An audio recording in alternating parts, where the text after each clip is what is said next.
Okay.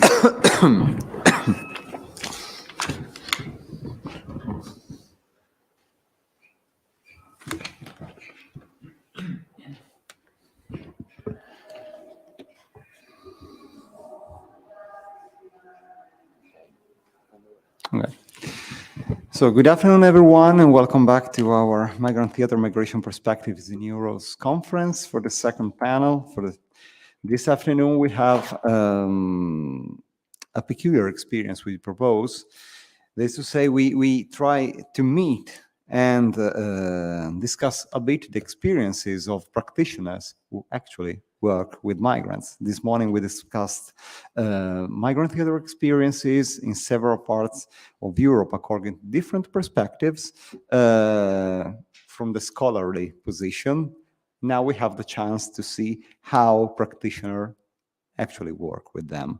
I have the pleasure to have here Maurizio Sgotti and Tommaso Bianco of Migrantheatre, two of the three founders of the company, and the three members of the company.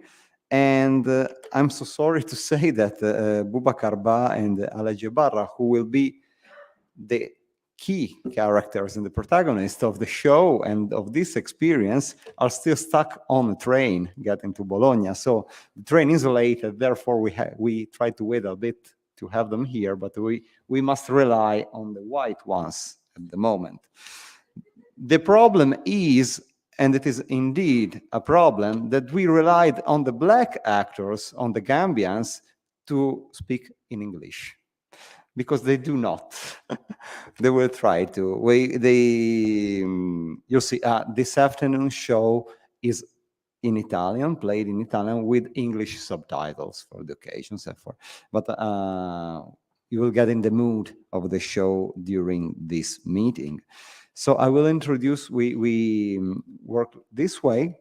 I will introduce and make questions in English, that will reply in Italian, and we'll summarize the answers. Okay, we'll try to make it work. And if in between Boubacar and Barra get back, they will save the day, for certain. So Migrantheatre is an awarded company, I must say, which has recently been awarded two of the most important Italian prizes in theater, in the field of theater, being the Premio Istrio, Istrio Prize, and just this on Monday, this week, they've been awarding the Premio Ubu, which is by far the most important Italian prize. And I'm glad I managed to contract them prior to those prizes, because otherwise it would be a problem in terms of a budget for the meeting. No, we were in school together. This is another news of the meeting. So, and they've been awarded for the organization of Terreni Creativi, which is a festival we will discuss a bit later on. Migrantheatre is a company which was established in 2004, and it was created after a laboratory, a theater laboratory, which was conducted by Maurizio Sgotti, who is the director of the company, in a high school in Albenga, in Liguria, which is my home region in northwestern Italy, bordering France.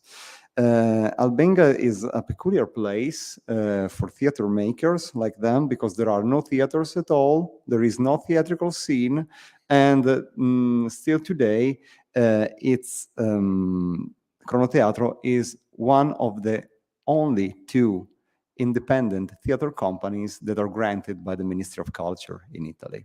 So they started their career in 2004, and in 2008, their first performance, their first show, Orphans, was staged in Naples, in Napoli Teatro Festival, the theater festival in Naples, and 3 years after, the continuing, the second part of the show, Paterfamilias, was awarded as Best Fringe Performance in the very same festival in Naples. In 2015, they were recognized by the Ministry of Culture as a company of production in Italy, And in 2010, they started their festival, Terreni Creativi, which we are about to discuss. Just to clarify the title I gave to this roundtable, Highbrow Going Low. This is an opposition in this title, highbrow theater and lowbrow theater.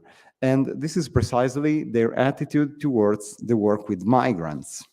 As an example, they realized 2 shows with migrant performers, Boubacar Ba and Ale Guevara. And these 2 shows are sun and moon, day and night. I mean, in terms of cultural proposal, they differ very much. Highbrow, this is the first experience they did. They, in 2018, they produced Cicatrici, Scars, which was the first show that included migrant performers that were chosen after they did a laboratory for in an asylum seekers and refugees community in Liguria. We are close to the French border, and so it's a relevant issue there. After that workshop and laboratory they found these 2 performers, and they brought them to stage this new show, Cicatrici, at the Venice Biennale. So Biennale di Venezia, which is the most important theatrical place in Italy by far. And Cicatrici was an adaptation of Seneca's Tieste, which is a very difficult text. And we will ask them why they chose that.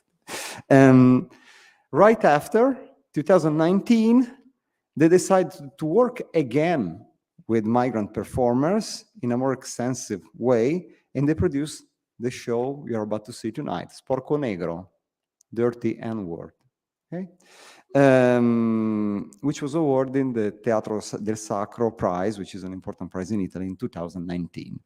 So I will start by asking Tommaso and Maurizio about their path, their use of the theater as an instrument of alphabetization, of learning, of an educational aspect, an educational tool for migrants to be integrated in the community, and to learn more about that, and how this theater work may impact on cultures according to your experience.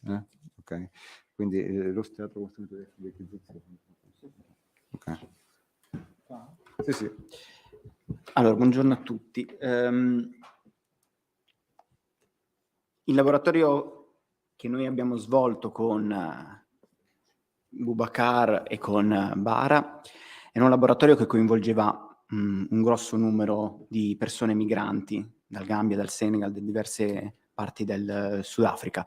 E quel laboratorio ha avuto la funzione sia di alfabetizzazione tout court, che di alfabetizzazione teatrale per queste persone, nel senso che lo strumento del teatro ci dava la possibilità di interagire su un piano che non era quello del linguaggio, ma era il piano emotivo, emozionale, e quindi ci dava un territorio comune sul quale incontrarci. Quindi ci sono stati 2 differenti livelli. Mm-hmm.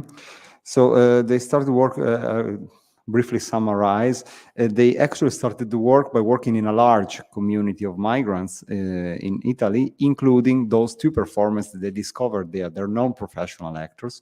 And by working with them, they tried to work on the educational aspect of theater on 2 sides. The first one being the learning of the Italian language. So theater as a tool for learning the language these people needed to live in Italy. And on the other hand, they had to cope with a different idea of theater, and it was a learning of the theater itself for these people, that they had another idea of theater than ours. Quindi noi avevamo appunto questa doppia possibilità, quella di incontrare queste persone e sul piano più prettamente della lingua e quindi riuscire lentamente a trovare un codice comune con cui parlarsi e poi dare la possibilità a loro di imparare la nostra lingua, e questo ci è servito sia nel lavoro ed è servito poi anche a loro nel resto della loro vita fuori da Cronoteatro. E poi ci siamo invece concentrati su quello che è appunto tutto quell'atteggiamento non verbale, quell'atteggiamento fatto di movimento, di corpo, fatto di emozione, perché lì potevamo trovare appunto un qualcosa che ci mettesse, se non sullo stesso piano, perlomeno nello stesso ambiente. E il nostro modo di procedere nella creazione artistica e nella ricerca artistica è molto autobiografico, cioè va molto a cercare il dato personale. Attraverso questo e attraverso alcune improvvisazioni, con l'utilizzo di testi in italiano, abbiamo trovato il modo, innanzitutto prima di capirci, in termini proprio di linguaggio, e poi di conoscerci in termini emotivi e di esperienza. Diciamo che è stato un po' questo. Poi, banalmente, o meno che sia, lo strumento del teatro ti dà la possibilità di metterti sempre in un altro punto di vista, di metterti in un'altra angolazione. E questo doppio lavoro da parte nostra e da parte loro nell'attività di diventare un gruppo unico ci ha permesso di appunto applicare quello strumento, quella modalità di inclusione non fatta per non pratica ma emotiva, ma più profonda. So they had two options by working with those migrants: working on the language, on the idiomatic language, the spoken language, and working of the non-verbal possibility of the body, which was the most interesting option in their case. The first one, of course, they could meet those people by working on those two levels, by working on the language itself, by speaking with these people, and was certainly an important tool for these people to become part of our society. And the second one was, of course, the most interesting in terms of theatrical action of performers. So they decided to work mainly, once they set a common ground on the language, they decided to move on the non-verbal aspects of body work. Because that could set common ground for understanding each other and to create this empathy, which is necessary for a theatrical action. What he said is that all their works start from a personal perspective, their own biography, and working on the body was an easy way to connect to the biographies of migrants they work with. They proposed some text, and this is something I'd like to know more about later. And another aspect is that theater allows you to see things from another perspective, what he said, and that is how those people, those migrants, could mediate their position through theater by seeing them from a different perspective. And I would start with this. So to learn more about their work, I don't know if Manuel would like to.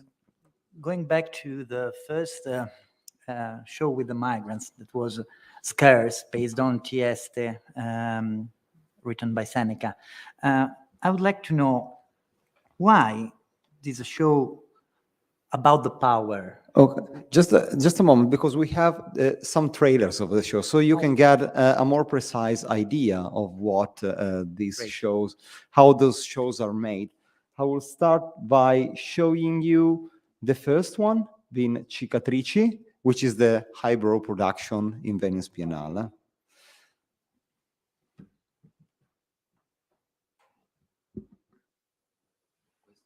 Questo va bene. Sì, questo sì. Because we have some copyright issues here, so we have to stop broadcasting.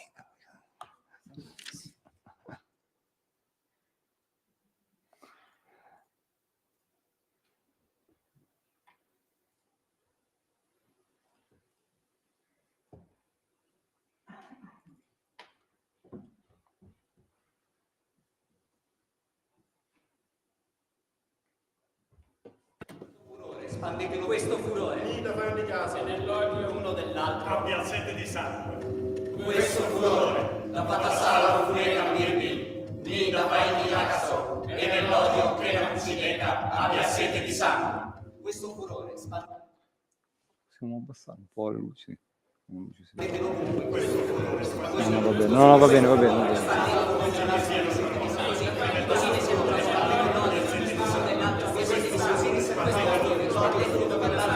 Così ne siamo trasformati nell'odio.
Okay, thank you. I think it helped us to understand.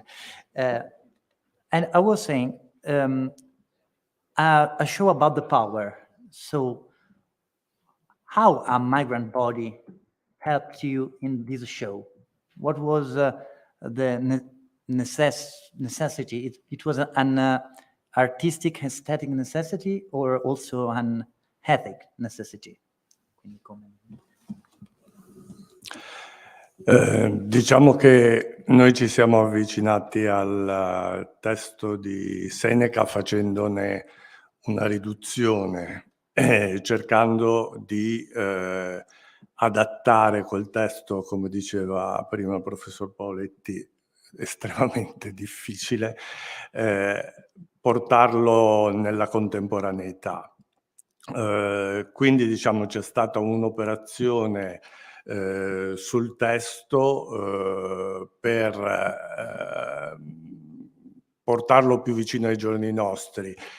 In quel momento, in quegli anni e dopo il nostro incontro con questo gruppo di migranti, abbiamo pensato che un tema legato al potere potesse anche essere quello, e quindi c'è stata la voglia di inserire all'interno dello spettacolo e del testo questa tematica.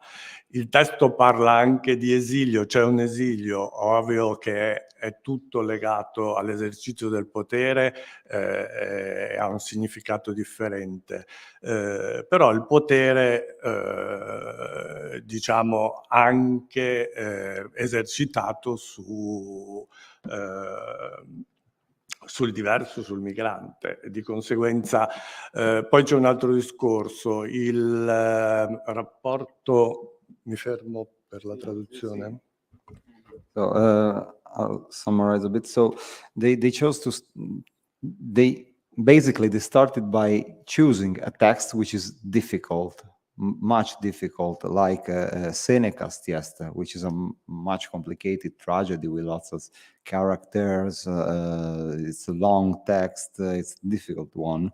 And so they started by doing an adaptation. After, in the meantime, they started working in that community, and these two universes merged somehow, because they found out that the main topic of Tieste is a history of power.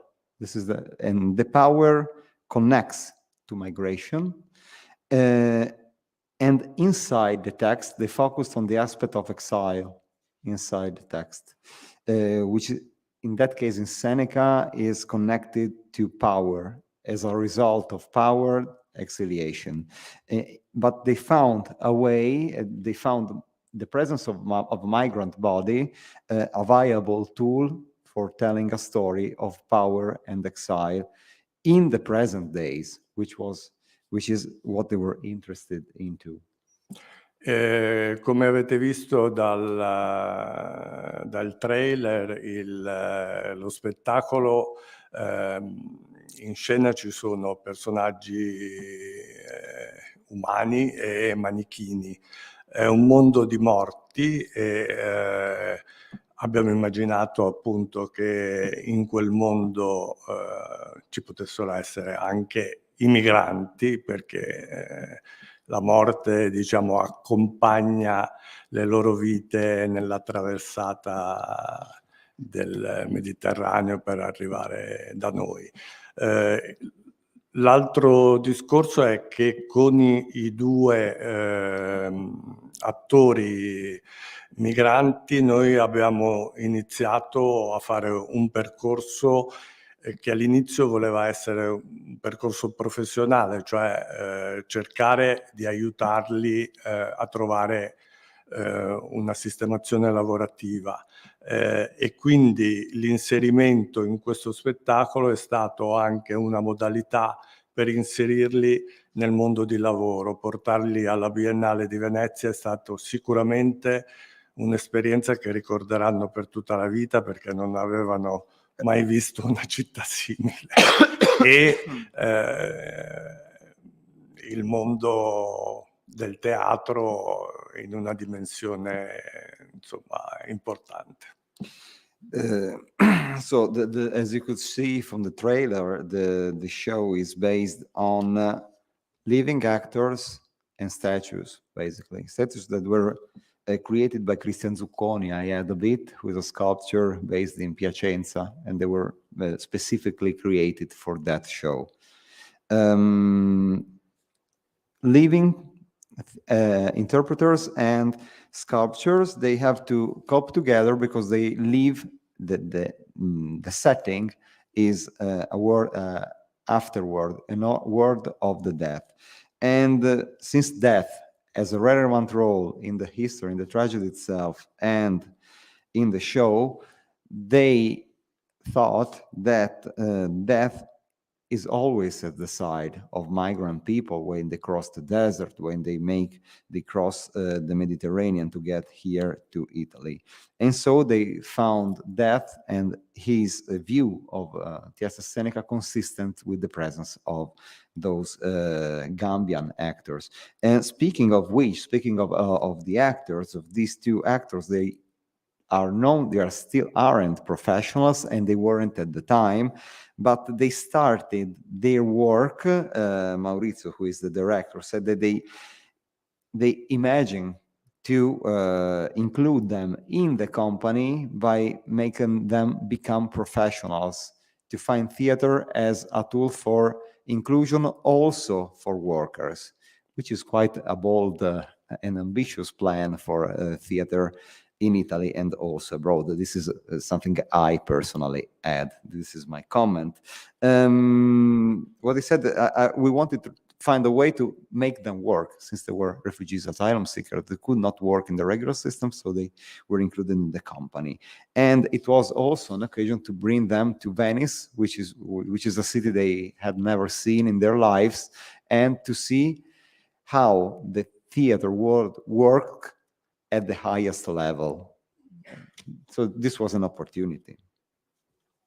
Aggiungere solo una cosa, lo spettacolo, così come è stato costruito e pensato, aveva era molto pieno, era molto pregno di simboli, di segni che, appunto di cicatrici che parlavano di altro, che avevano dietro di altro, che evocavano qualcosa.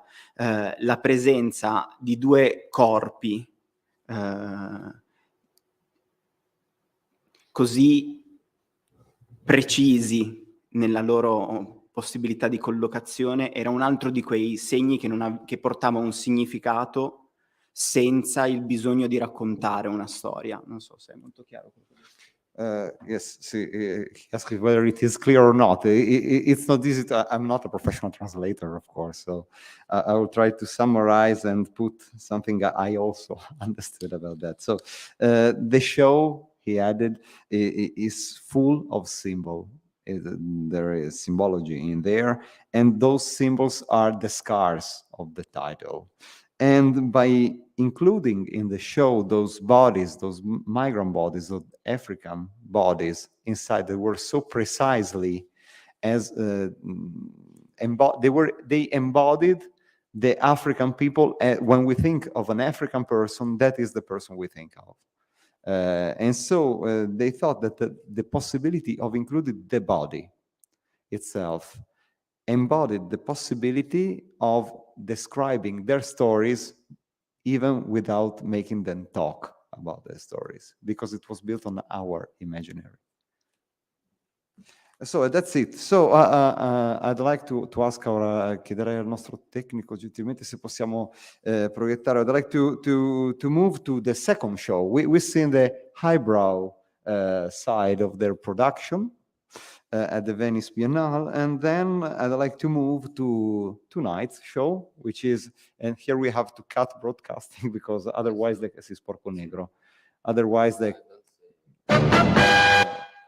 okay.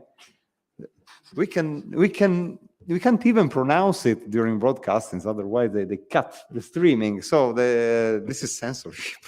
Facebook and YouTube censorship.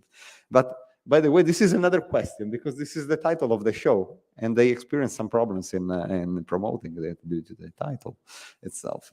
So I'm showing you the trailer of the infamous title we cannot speak about.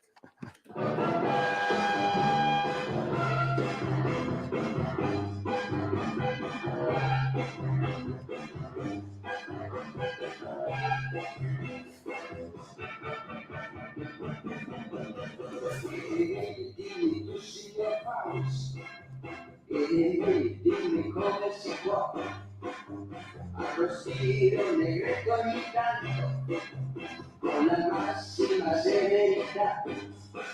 Io dico a tutti, ma tu non ci dovresti pensare, non c'è niente da fare per dimenticare, maledetto colore di pelle che ti brucia un po'.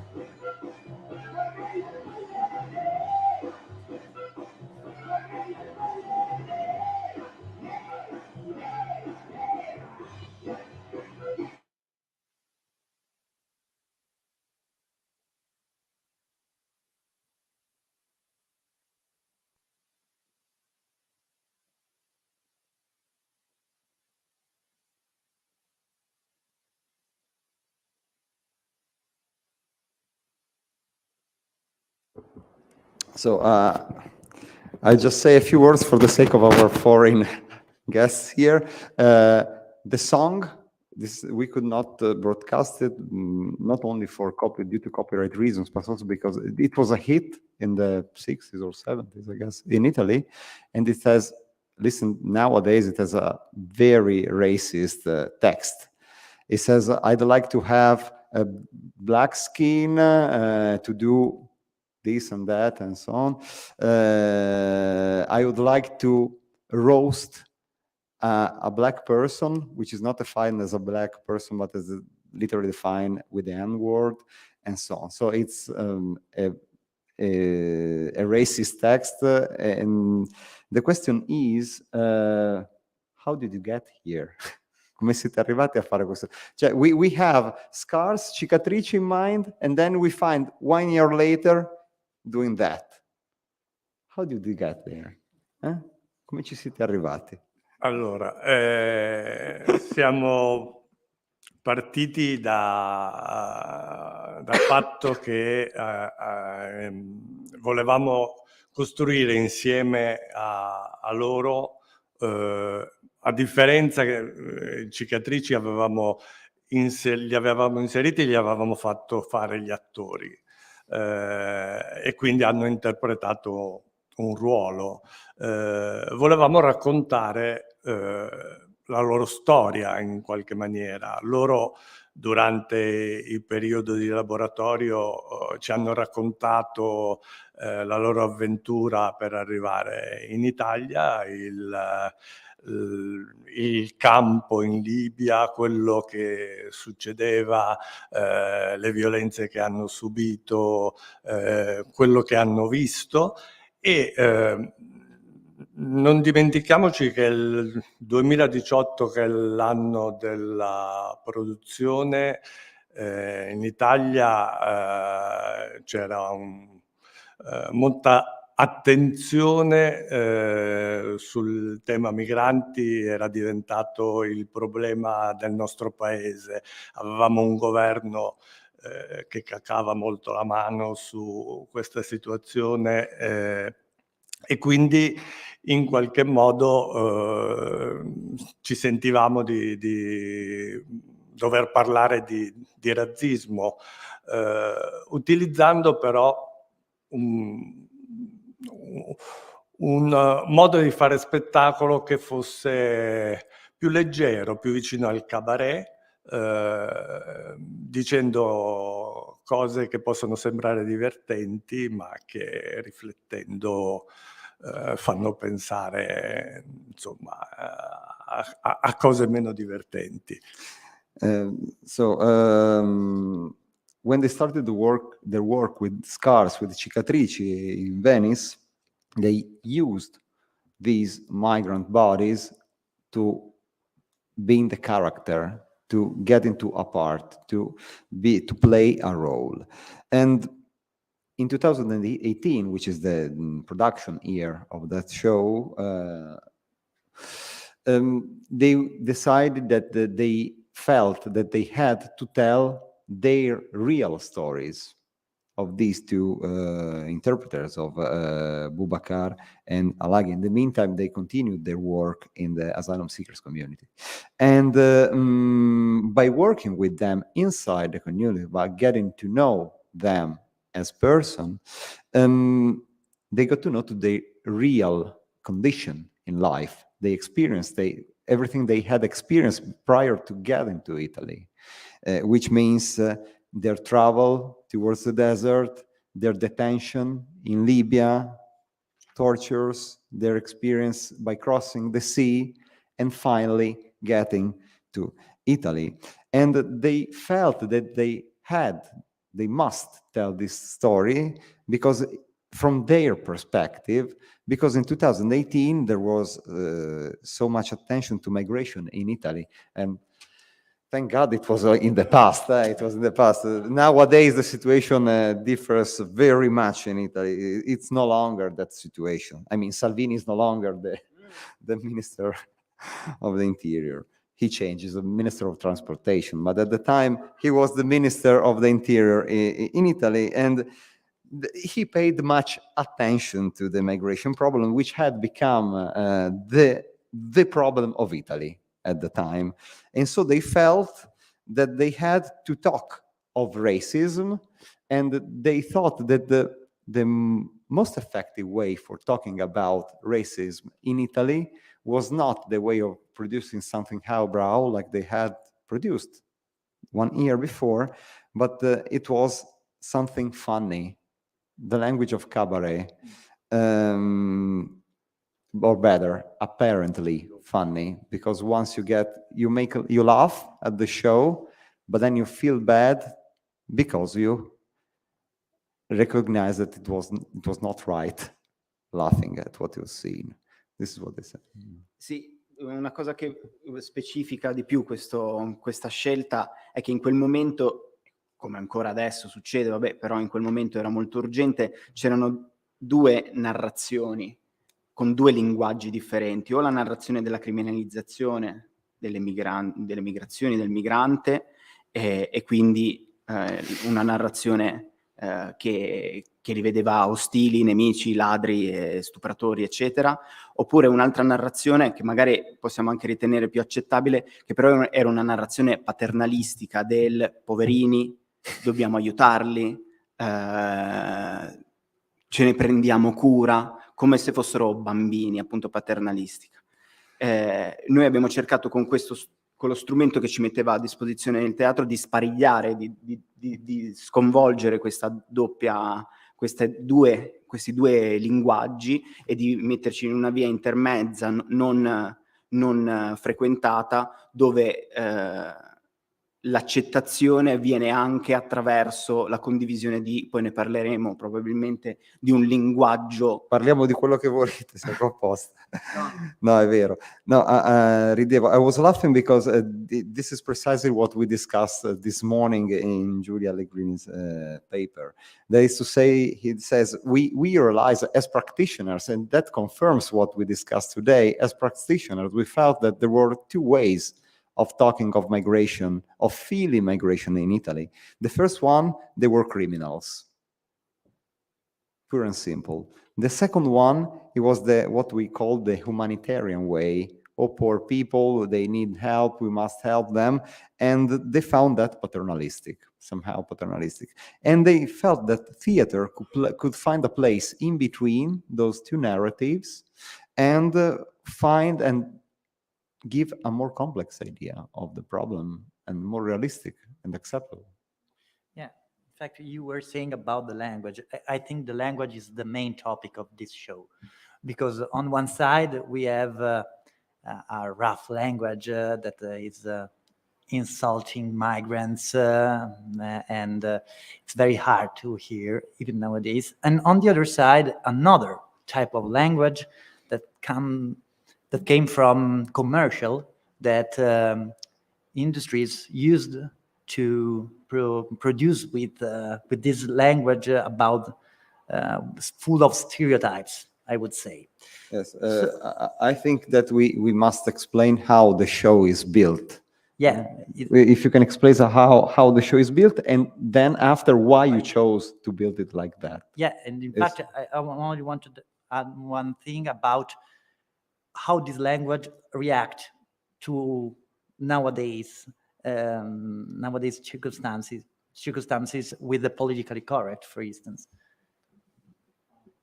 Ok, posso dire subito che questo è un territorio molto scivoloso? Sì, it's a slippery slope. Ok. The question. Quindi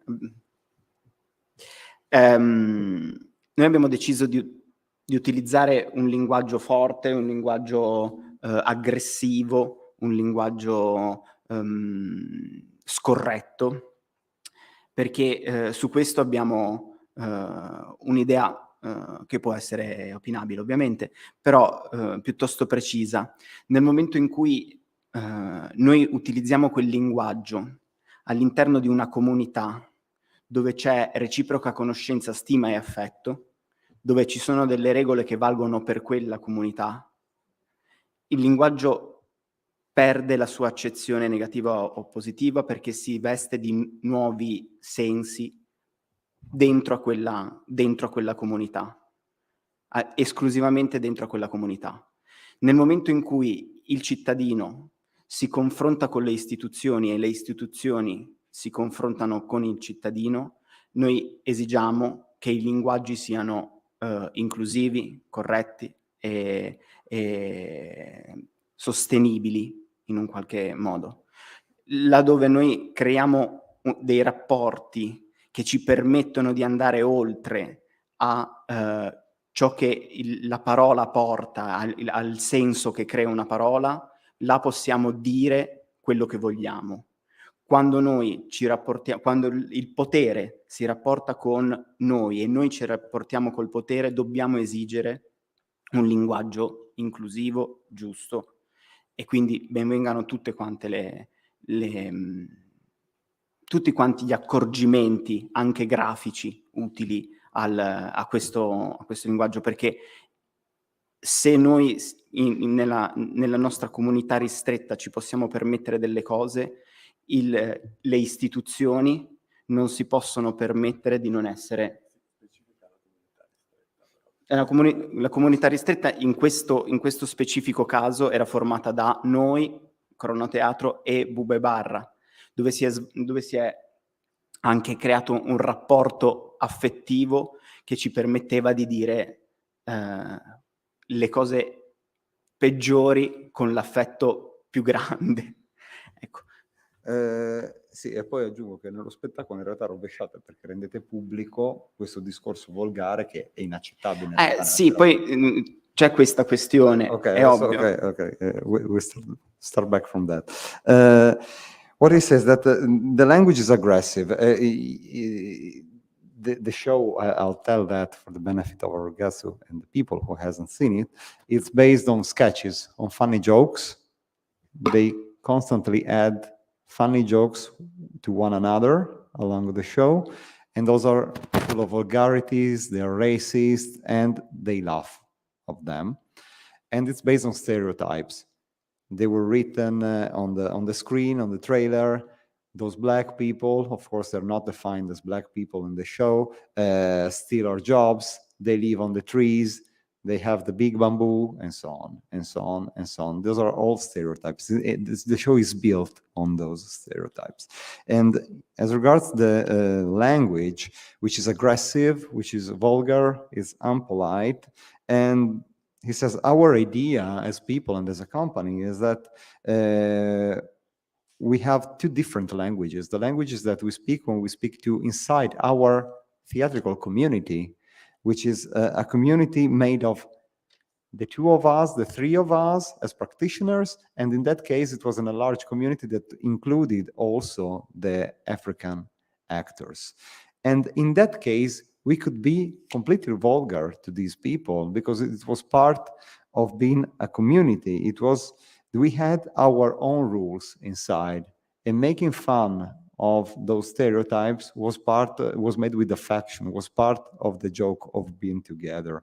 What we cannot stand is that in the public sphere, language must be inclusive, must be polite, must be correct, must be something fair in regard to all the people.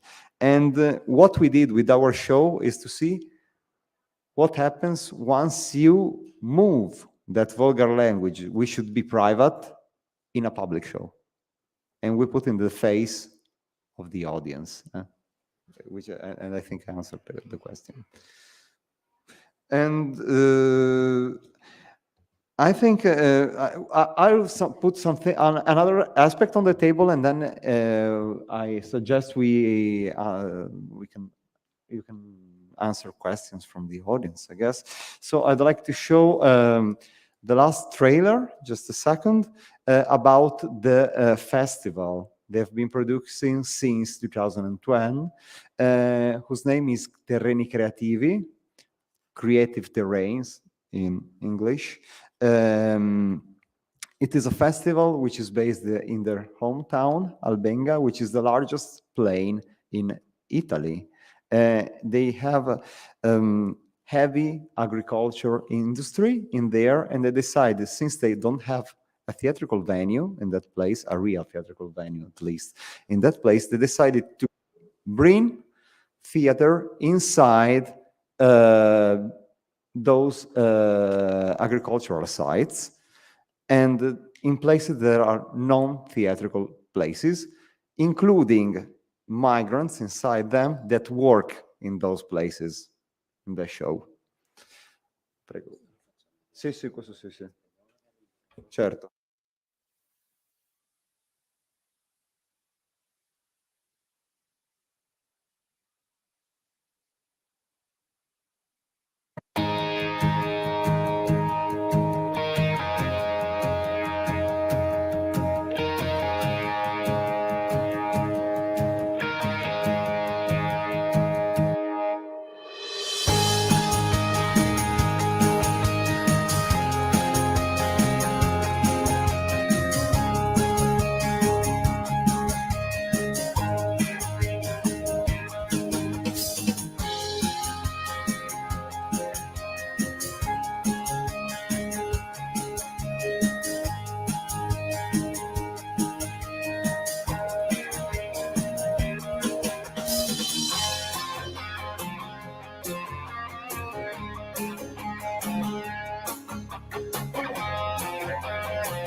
Now, as you can see, now we were laughing because inside this festival you can find beginners of theater and established performers like Antonio Rezza, who's a very famous actor in Italy and abroad, I guess, who was a host in this festival, which was recently awarded those 2 important prizes in Italy, which recreates, as you could see, the community between theater, the importance of the community when attending the show, when waiting for the show.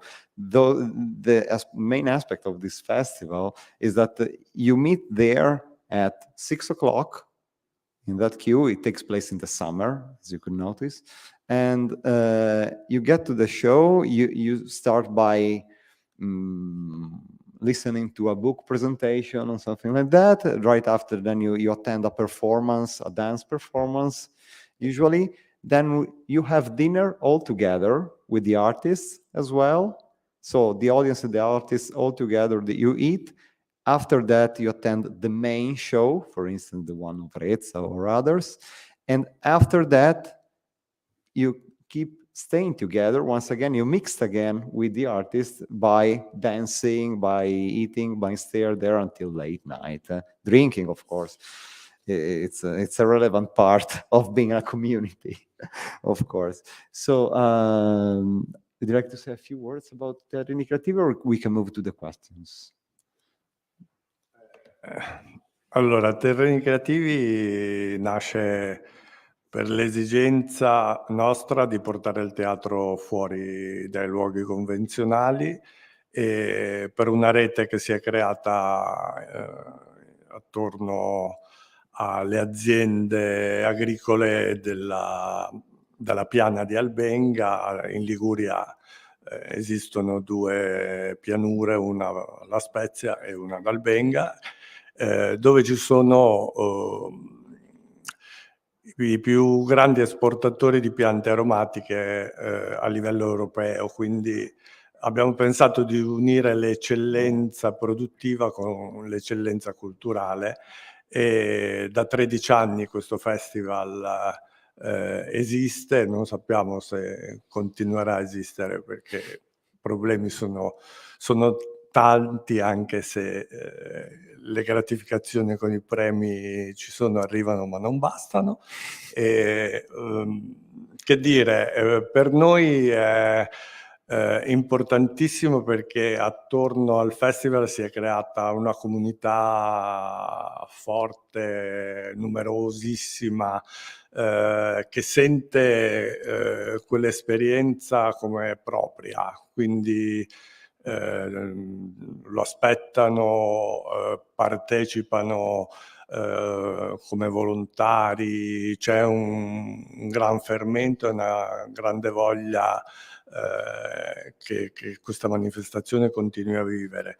È stato anche quello un momento in cui la collaborazione col gruppo dei migranti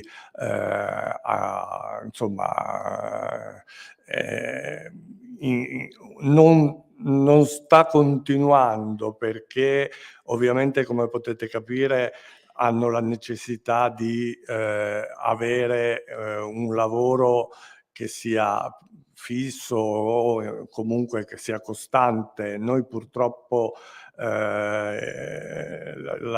nostra amarezza è stata quella di non poter integrare poi appieno queste persone nella nostra struttura, perché la nostra struttura purtroppo è deboluccia e quindi non siamo riusciti ad aiutarli più di tanto. Però la partecipazione al festival negli ultimi anni c'è stata e il loro aiuto c'è stato, e quello è stato un altro modo per costruire e per cementare questo rapporto che è nato tra noi e loro. So Terreni Creativity takes place in unconventional places. There are places that are unconventional for theater. You notice that Albenga is one of the 2 planes we have in Liguria. It's the largest one, and it is the seat of no theaters. Oh, We have already said that, but still, it is the seat of the largest European dealers of herbs. So they export a lot from there. It is an excellency for flowers and herbs.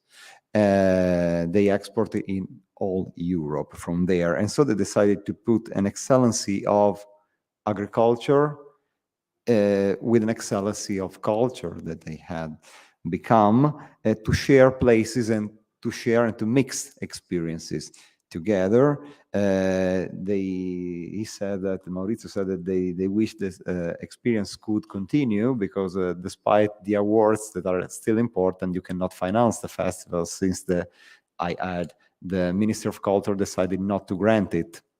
They're granted as a company, but they're not granted for the festival. And so they had to rely only on the support of the municipalities, which is little, a banking foundation, which is also little, and the dealers themselves that support and believe in the operation. So there it is the industry that supports this kind of operation. It is important that the migrant performers continue helping. Oh, perfetto. We got them. We got them here. Bravi.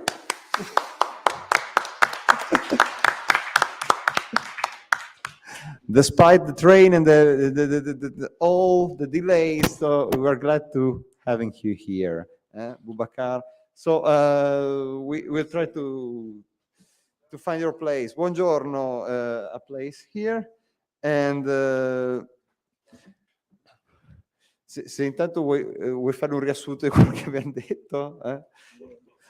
What he said is that the migrant performance are no longer part of the festival. I mean, they still cooperate with the cooperativa, with this enterprise which supports the work of migrants. They continue their work and the support in regard to the festival, but they are no longer part of the shows because they realize that even though sorry about that, but they could not guarantee work continuance and so on, and they think that they deserve the opportunity to work continuously during the year, and so they decided to work with them occasionally, like they're doing today.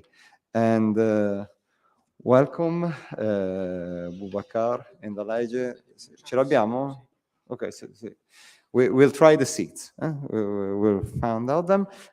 In the meantime, if we have any questions here, you had one. Would like to answer. Nice to meet you. Nice to meet you too. Otherwise, we can. Okay, bro.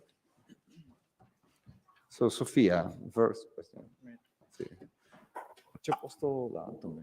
Hello, thank you. Thank you for showing us your work. It looks very aesthetically pleasing and beautiful, and I love the sparkly shoots. I'm currently writing the ethics chapter of my thesis, so my brain's a bit on overdrive about that. But generally speaking, I'm a bit worried and scared of stereotypes on stage, especially when we are looking at Europe and the world going in such a right-wing racist direction. The things that we as community here think as ridiculous stereotypes, people believe.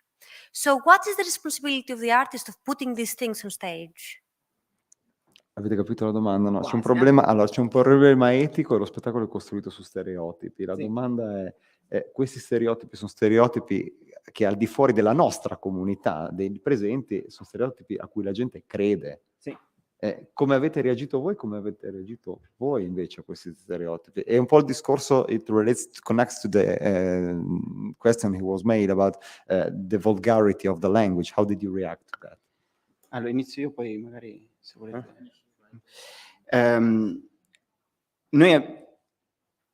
La nostra cultura, la cultura italiana, è piena di questi stereotipi che ci arrivano dalla pubblicità, ci arrivano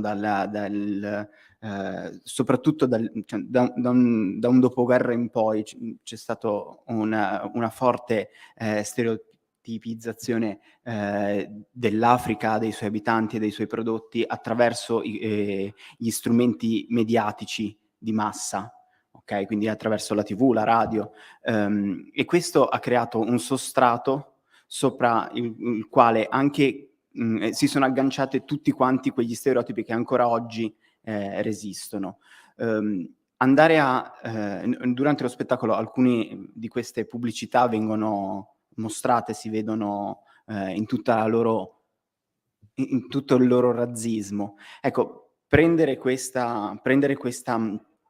stereotipi e amplificarli con una cassa di risonanza come uno spettacolo, ci sembrava un modo per renderli contemporaneamente riconoscibili e non più sotterranei, non più nascosti sotto a una cultura che abbiamo appreso e quasi dimenticato, che diamo per data, e contestualmente, oltre a essere riconoscibili, anche riconoscibili esternamente e internamente a noi, cioè nostri in qualche modo, e quindi renderceli odiosi e renderci odiosi noi stessi nel momento in cui quegli stereotipi in maniera automatica, ingenua, possiamo dire, li applichiamo, li replichiamo. Okay, I'm going to translate Non this. sono mai chiaro. No. I hope you'll be clear on stage. No, don't worry, it was clear, the answer. So we are submerged of stereotypes in our culture. He does not extend his reasoning to the European culture, but we stick to the Italian culture. That's what the show is about, although of course we can enlarge it to a more to a broader perspective, of course. So our culture as Italians is full of stereotypes, and we started to be submerged by stereotypes starting from the post-war period, starting from the end of World War II, when mass media became increasingly important in our society. He refers to the media, to advertising, and so on. And all we had, for instance, you will see that on the show, we have plenty of advertisement in Italy, which is racist, that was racist at the time and still is racist. And the typical stereotype is the African person. That is the main stereotype. And this is something that continues today. So they decided to include inside the show some of these advertising excerpts, because in their opinion, putting them on stage, along with talking about stereotypes about the Africans, stereotypes about inclusion, stereotypes about the white that Africans have. This is another aspect of the show. In their opinion, by staging them, they amplify them, and we as audience recognize them as stereotypes, as something dangerous, as something unacceptable.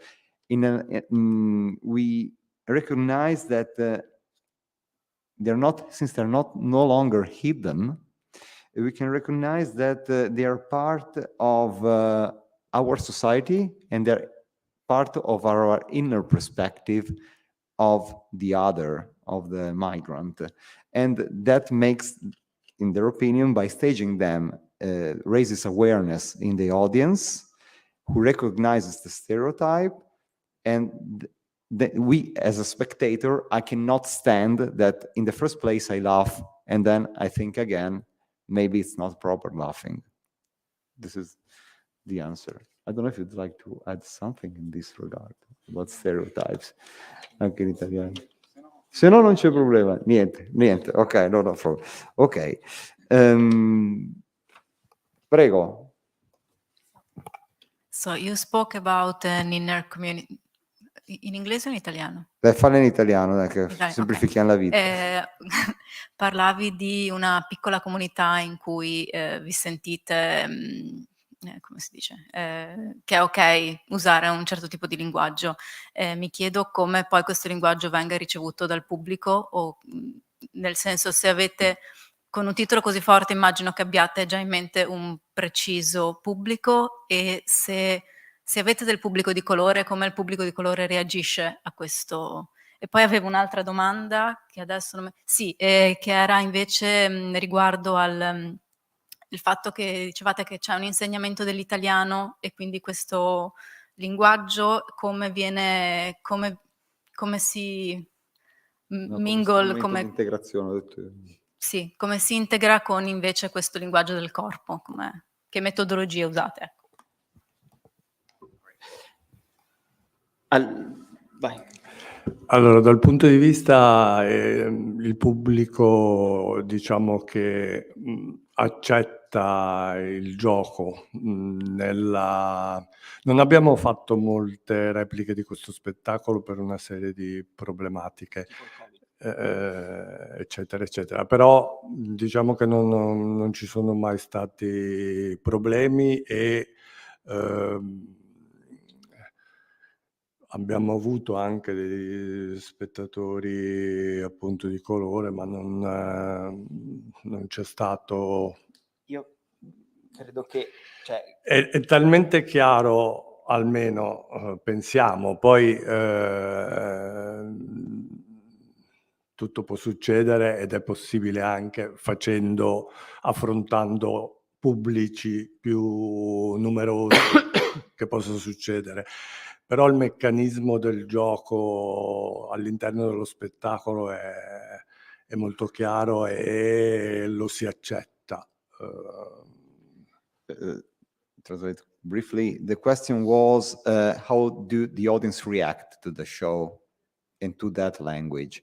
And he answered that the audience accepts it because it's manifest that it is not a racist play, but it's against racism, and they never had problems in this regard. Il momento più freddo, più di reazione dura, è quando il titolo viene detto. Come si chiama lo spettacolo? Sporco Negro. E lì c'è il gelo. Nel momento in cui lo spettacolo viene visto in una maniera, non so, strana, in una maniera particolare, viene accettato anche quel... È come dire, noi un problema lo abbiamo avuto nelle repliche di questo spettacolo, ed è stato a Verona. È stato a Verona, dove non abbiamo avuto problemi per la natura dello spettacolo, okay? Abbiamo avuto problemi per i contenuti di questo spettacolo. Non è stata voluta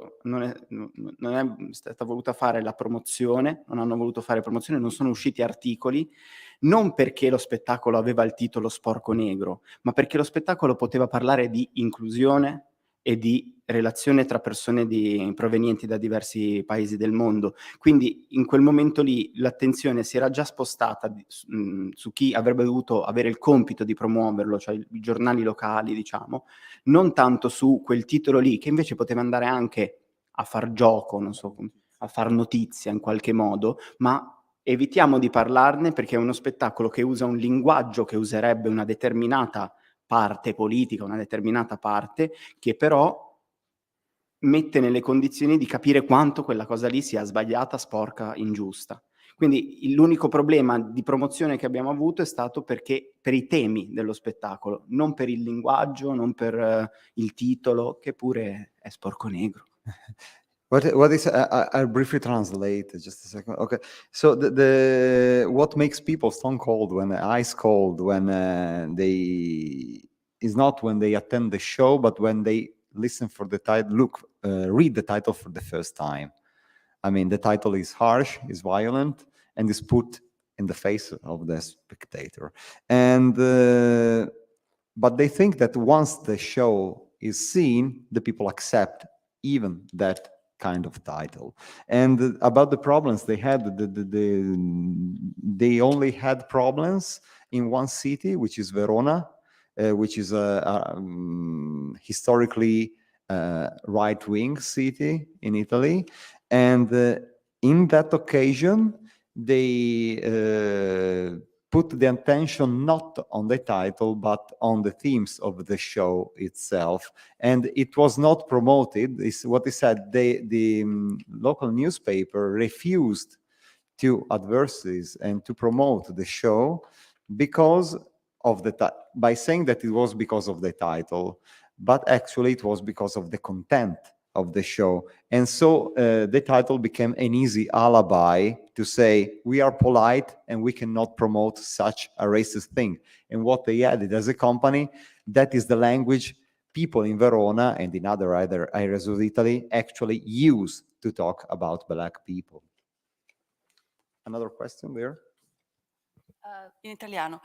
Io parto dalla premessa che domani parlerò di un lavoro teatrale che ha come titolo Tully's Blood, che era stato menzionato questa mattina da Irene. Tully's Blood è sangue italiano, e sangue italiano praticamente veniva usato in Scozia fino a qualche tempo fa per chiedere un gelato con un po' di sugo di raspberries, di lamponi.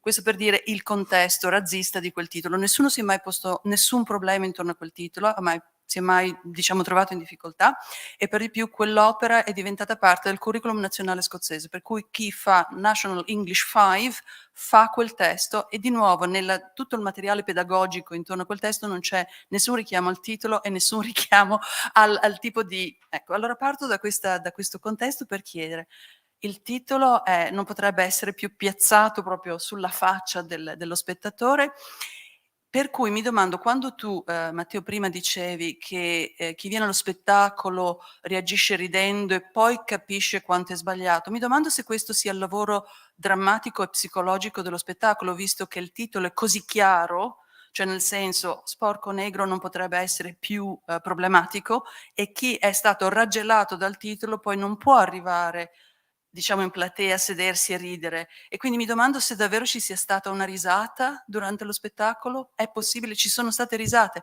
Sì, io ho riso come un matto e mi sono sentito hai una riso? merda perché ho riso.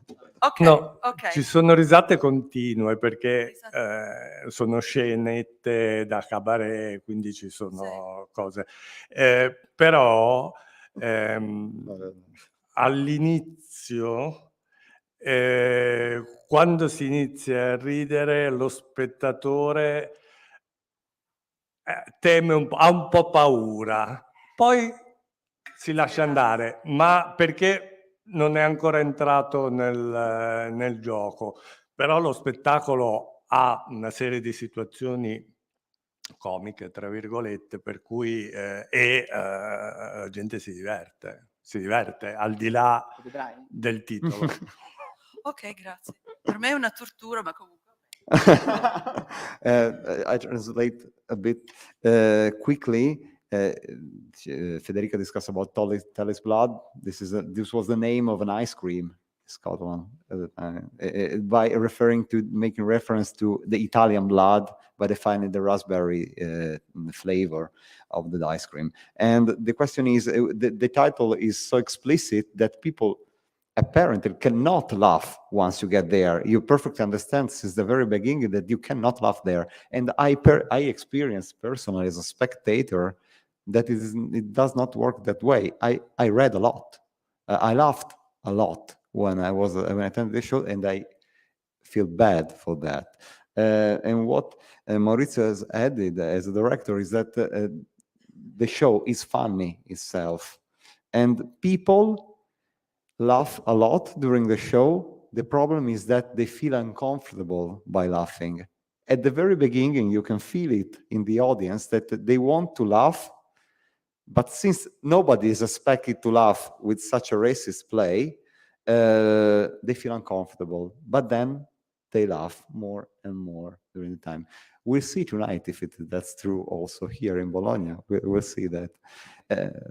We also, I have to say that the show relies on some surprise during the show. By introducing the themes before watching it.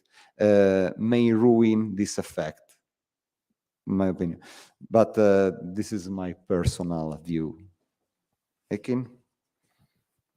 Thank you. I want to make a comment and ask a question, but before that, can I ask to clarify something? So I have two clarification questions. One is, I think for me something got lost in translation. When you said migrant bodies, what exactly did you mean? Corpi migranti. The body, he said, the body of a person who comes from another Like land. physical The body. physical body. Okay. That's the physical body. And who wrote the scripts of the two plays? Chi ha scritto la drammaturgia? È nata su alcune idee che sono state appunto i luoghi comuni legati al razzismo, quindi determinate tematiche, dalle improvvisazioni durante le prove si sono costruiti i testi e le azioni. C'era anche una... Ricordo che durante Nel- le prove avevo visto una lavagna, in- no? Sì, nella nostra sala prove abbiamo ancora adesso un cartellone con i pregiudizi degli uomini bianchi verso gli uomini neri e i pregiudizi degli uomini neri verso gli uomini bianchi. Ogni tanto andavamo ad aggiornare quel tabellone per farne poi il materiale drammaturgico su cui poi lavorare. Quindi l'avete scritto voi quattro insieme? Ok. Sì.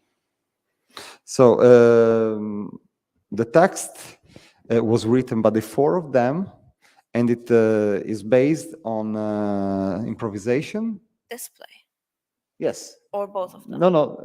One, the director, Maurizio Tommaso, who is. I mean, is it tonight's show or the other This one is with tonight's migrants show. as This well? is tonight's show. This one. So both of them were like written as a collective. You were referring also to the one of Seneca. both of them. No, the first one by Seneca, quello di Seneca no, è una drammaturgia adatta. The one of Seneca was written by a playwright whose name is Fiammetta Carena, who adapted Seneca's text. It was a much more conventional operation, that one. The dramaturgy is written, takes Seneca, adapt it, and stage it. Maurizio, the director, staged it. In this case, they wrote, the three of them, four of them wrote the text, because on stage we have Barra, we have Boubacar, and we have Tommaso. They are the three on stage, and here we have the big stage picture of them. And they started writing the text, improvising while rehearsing, and they started by reasoning and improvising on generalization and ideas, common ideas white people have in regard of black people, and also as the opposite, what black people usually think of white people. And so they put a blackboard inside their rehearse room, and they called it Prejudice Blackboard. And instead of that, they were split into columns, what the whites say and what the blacks say. And they wrote down all those stereotypes, and they converge. For instance, black people stinks, and the other said, white people stinks. And so stereotypes converge. There was a convergence of stereotypes. And starting from that, they put everything by improvising in the scheme of a written dramaturgy, which exists, and this is the base of the play. Mm-hmm. Well, I understand, even though I haven't watched the play yet, I do understand that these titles and these prejudices are used provocatively, but still, I just wanted to underline my reservations, and also I wanted to tell you, don't go to the United States or a place like this. Like, they will strangle you, they will kill you. I don't know, they will do something to you. No, ha detto no, che sicuramente vuole vedere lo spettacolo e sottolinea la sua prenotazione, non avendolo visto, però insomma suggerisce di fare attenzione a dove lo portate, se lo porterete, perché insomma, Because it would be, a dove lo farete circuitare. it would be totally unacceptable, because like È molto provocatorio. when I saw this Picture. ad, I had a friend with me, and she was like, how can this be real? And then I said, well, this is probably an all-black theater company, and they have a right to kind of subvert the racist narratives against them. Like, black people do it, I said.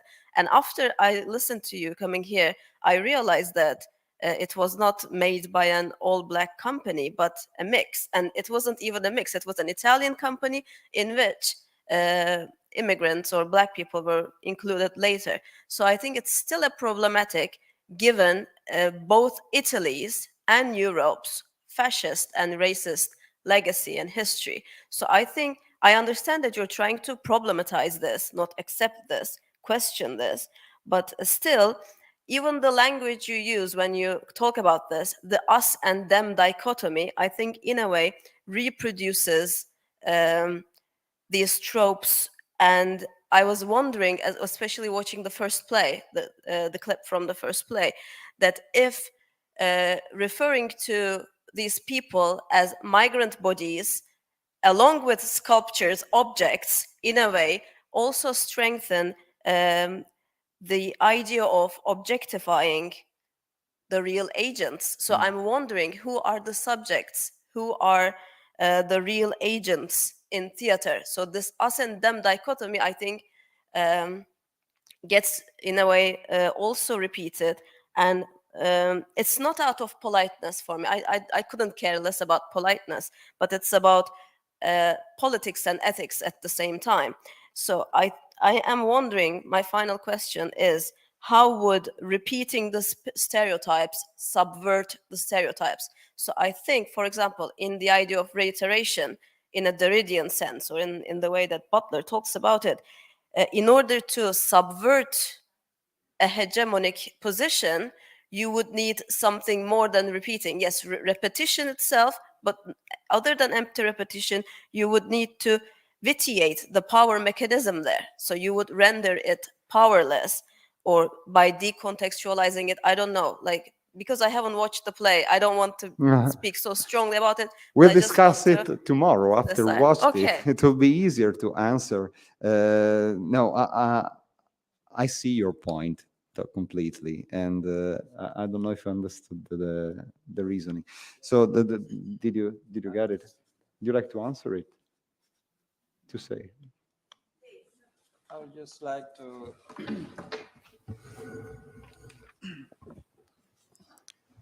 Hello everyone, my name is Bara, so I'm here to not to answer for all the question or for all this topic that you have talked to, but what I want to tell you that is this show is not up to that level where we people who are sitting here are taking it to, like we are thinking it is not that dangerous or that unsafe to people who come to watch it, or to us black people, or for them white people or something else. We tried to create this show just by playing together, while playing football, while meeting each other in the street, joking with some words that we used to say on them because they were our friends before we do this show. But they also love to learn from us some words in our language. They also were so curious to know about us, to know about our language, to know what we speak about. And mostly, like Tommaso Bianco used to ask us, what did you just say? What does that mean? We teach him, we tell him, then we ask him to, what does this mean in your language instead? What do we call it? How do we say it in Italian? So by doing this, I don't know, because we had made another show because this show here. So this is what took us to get to this idea of why wouldn't we create something like this together? the idea just come out inside our group. Why wouldn't we just create this and try to, I don't know, to manifest this situation? Because what we are coming to play tonight is something real. We know it, we witnessed it, because we are migrants that come from different countries in Africa. I have seen Italians, I have seen people from Switzerland, I have seen people from Germany, because I were adopted by some company of them since I was in Africa. So I know the difference, the reaction between who is Italian, who is from German, who is European, non-European. So we wanted just to represent migrants, not only from Africa, but any kind of migrant. You can be white, black, yellow, or whatsoever, or even Chinese. We don't care. But we want to fight this discrimination, not in a vulgar way or in a, I don't know, unsecure way, but is in a way that's in a fun way, but in reality is not fun. It's just to show you that you, the spectators, you who are watching this, if you really think inside you or you believe inside you that this is fun, then you are teasing yourself, because it's not really fun, but we are here to do it in such a way so that you accept it and you listen to it and you understand you understand the message that we want to transmit into you. Not because it's unshick, or I don't know how to say it. And yeah, like migrants from the city where I live, for example, I've seen so many of them that used to come to me, Bara. Yeah, I really thank God, because I got integrated so fastly in Italy, because I were living with some white people, some Europeans people, some American from Africa. Then I get to know them. So when I came here, I just learned so fastly the Italian language, thanks to Tommaso, thanks to my teacher, and also not for my own greatness saying, but also thanks to my self-determination and for my own brain, But many of my fellow migrants, my fellow brothers from Gambia, Senegal, or somewhere, they used to come to me, Bara, my boss, my work giver, I don't know how to call it, didn't pay me my salary. He just gave me half and left half with him. He told me until this day, until that month, this month I didn't get my salary, but I'm still working. This month we have less than what we used to get. Something like that. And this is what we want to fight, is what we want to transmit to you people, those people who doesn't really know about it. Because I know many of you people, of these people living here, they know about this, but they don't want to admit it. They don't want to talk about it. So we are here just to do this show, to make sure that it become wider and people get, the message and understand what they are doing is not correct. Yeah, this is what we mean. So this show is not that on Chico on the way you thinking it. It's just, it's theater. We love it, and it's a show, and I'm sure that you will like it this evening. I hope so. And I'm also quite sure that you will realize that your question, your how to call it, preoccupazioni, your anxiety of right now are not really gonna happen in the way you're thinking it. So thank you. Hopefully so, Barra. Yeah. We'll discuss it later. So we're over time. So thank you, Barra, for talking here, for being here, and for making here despite the train delays. So thank you, everyone from Migrantheatre. We'll see you later on stage this evening, and then we leave now the floor to my colleagues, Rossella Vassaglia, to talk another experience of work with migrants, a much different one, the one of Cantieri Meticci.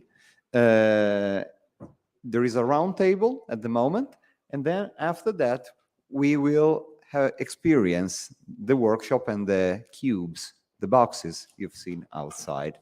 So thank you. Okay.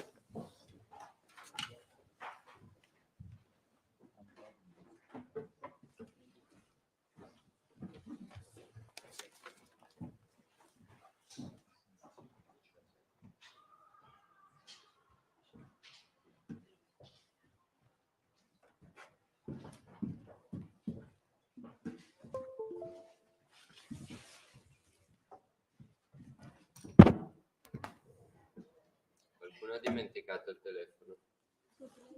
Ah, qua Pietro. No, Pietro deve andare al computer. Sara riesce a lato? Sì.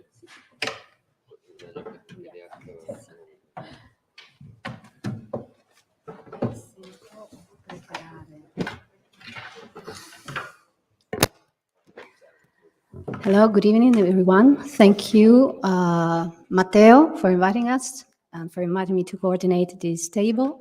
My name is Rossella Mazzaglia. I'm a professor at this department, and I'm a specialist in Italian and North American dance and theater. And in the last few years, I've dedicated myself to applied theater and to migrant theater. And I've started a collaboration with Pietro Folidia, who is the founder of Cantieri Medici a few years ago, that eventually led to a few publications, one on the city ghettos of today, an article that was published on the Performing Arts Journal, and another dialogue that we co-edited for Studi Culturali. And I'm very pleased to be here today for this very important conference. And today I'll be coordinating the afternoon, which is actually divided into 3 movements. So this that we're doing now is the first movement. It's actually a presentation of the history of Cantieri Medici and an introduction to Cantieri Medici's work. And together with me, there is Pietro Folidia, founder of Cantieri Medici, and Sara Pur, who's the designer and scenographer for Cantieri Medici. They both co-authored a book that we'll be presenting after the installation. So this is actually our first moment. After Pietro and Sara, some actors of the company will actually join on this table. So first of all, I know that Sara, she's Iranian. She's been here since 2016, but she won't be speaking English since she actually speaks Italian well, so I'll be translating. Well, I will try to ask Pietro a few questions in English and eventually help out if needed. So Pietro first worked with Teatro dell'Argine, was the founder of Teatro dell'Argine, where a company that was called the Company of the Refugees was founded, thanks to your own initiative in 2005. And eventually, this new company was born in 2014, Cantieri Medici. Pietro, could you tell us a little bit about this history? Okay. So, sorry for my English, it's very simple English, so I will try to explain myself, and I ask to Rossella and help if I need. Well, from Teatro dell'Argine to Cantieri Medici, in the middle there were many travels. In the middle, it was the sensation, the feeling that our city was changing a lot. So we couldn't stay anymore inside the theater. We should go in the world and try to renew our tools. And the first very strong experience for me was when in 2004, I went to work in Palestine. And in Palestine, I could experiment, I could face a very different relationship between what people demand to theater, the horizon of expectation in front of theater. So the relationship between the community and theater was much more a political relationship. The community demand to theater to be a moment of reflection about the identity of the community. For me was really shocking, because I was used to the comments after the show, oh, it's boring, or very, very funny, or very nice. So in the best cases, here in Italy was an quite aesthetic comment or entertainment comment. Instead, I experiment another relationship, deeper, and put me in crisis. In Palestine also, I experiment how much poetry can be important in the ordinary life of people. So I work with many teenagers who know by heart poems, and really they use instrument of expression. And who knows me? Also the student with whom we have worked for this workshop, they know how much for us it's important in our method to use poetry. And I learned there. Then another very important experience was in Nicaragua. With Gigi Gerzi, a director of Milano, we did a lot of work with the street children. And for me was important to learn how it's important to improvise, to react in a very fast time to the real concrete situation. And then we worked a lot in, it's called basurero, churreca, is a rubbish dump, the biggest of South America, in Managua. And with a woman, Bonnie, who arrived from Caribbean island. For the first time, I heard the word mestizo. She taught us how mix fragments, heterogeneous, diverse, how can be important to try to keep together differences. And in that hell was really a terrible place, was very important to see how with children she was able to transform death in a kind of rebirth. Who know my job now knows how is important the myth of death and rebirth. I have learned there how some marginal things, some marginal people can revolt, can change in a possibility their condition. Then another very important experience was when we crossed Morocco and Mauritania and Senegal with the car, because Manjai Njai from Teatro delle Albe asked me to do a workshop with the young African people in Senegal. And we decided with Gabo, with my scenographer and friend, to cross Morocco by car. Why? Because in those period was 2011. We made some important workshop with Moroccan people here, and so we decided to join Moroccan people from here with their family, with their friends, remained in Morocco, and we did the first rewriting. We started from Candide by Voltaire, and we rewrite with the actors here, but also in the workshop in Casablanca, in Tangier, in Marrakesh, in Fumsgid.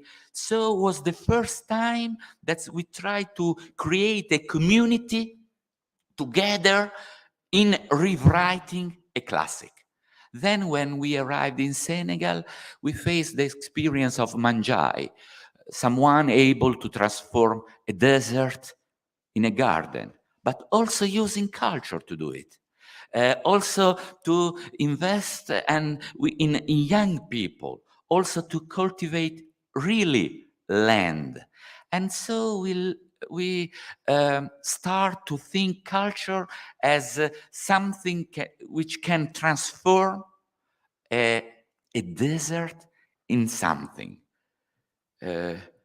Yes. There are also many other, but maybe is Yes, much. well, I think that, well, what you just described is quite interesting because it shows your poetic path through very personal experiences in which you met people from other communities, and eventually you also discovered different aesthetics through these meetings. The collage, which is so central in your work, the capacity to give birth to new material out of even very low material, like anything can become art, and also the attention at rewriting history and tradition, also the classics, which are so important in your work, and we'll see about that, from a multicultural perspective, coming from the meeting of different groups of people from having different origins. And I think it is not quite a coincidence that this path you actually started in the 90s. So Italy had undergone quite a huge migration flow since the 80s, and so society was changing. And in the end, when you were talking in the beginning about being able to reflect the community, what community was actually Italian theater reflecting? It was certainly not reflecting the community that we already started to live in the 90s, and we certainly do now. But what is interesting, I believe, in this path that you described is also this shift from being a founder of a theater that already worked with children, already worked with people who lived at the margins, into a company that in the beginning was called La Compagnia dei Rifugiati, the refugee company. Why changing the name into Cantieri Meticci? I know there is there was some political thought about that. Yes. Yes, when I started coming back from this travel, from these experiences, I feel more and more a kind of stranger in my place, in my theater.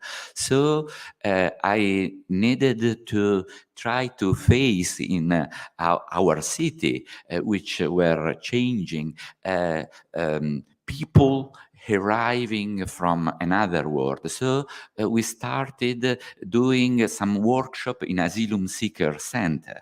And we founded a company called Compagnia dei Rifugiati, refugees company. But then we felt it was a big risk to have a cage, to have a kind of stigma, somehow to use. Of course, our intention was, okay, they don't have strong voices in our society, so we should try to create a project to give them a strong voice. But at the same time, we felt the risk to close in a kind of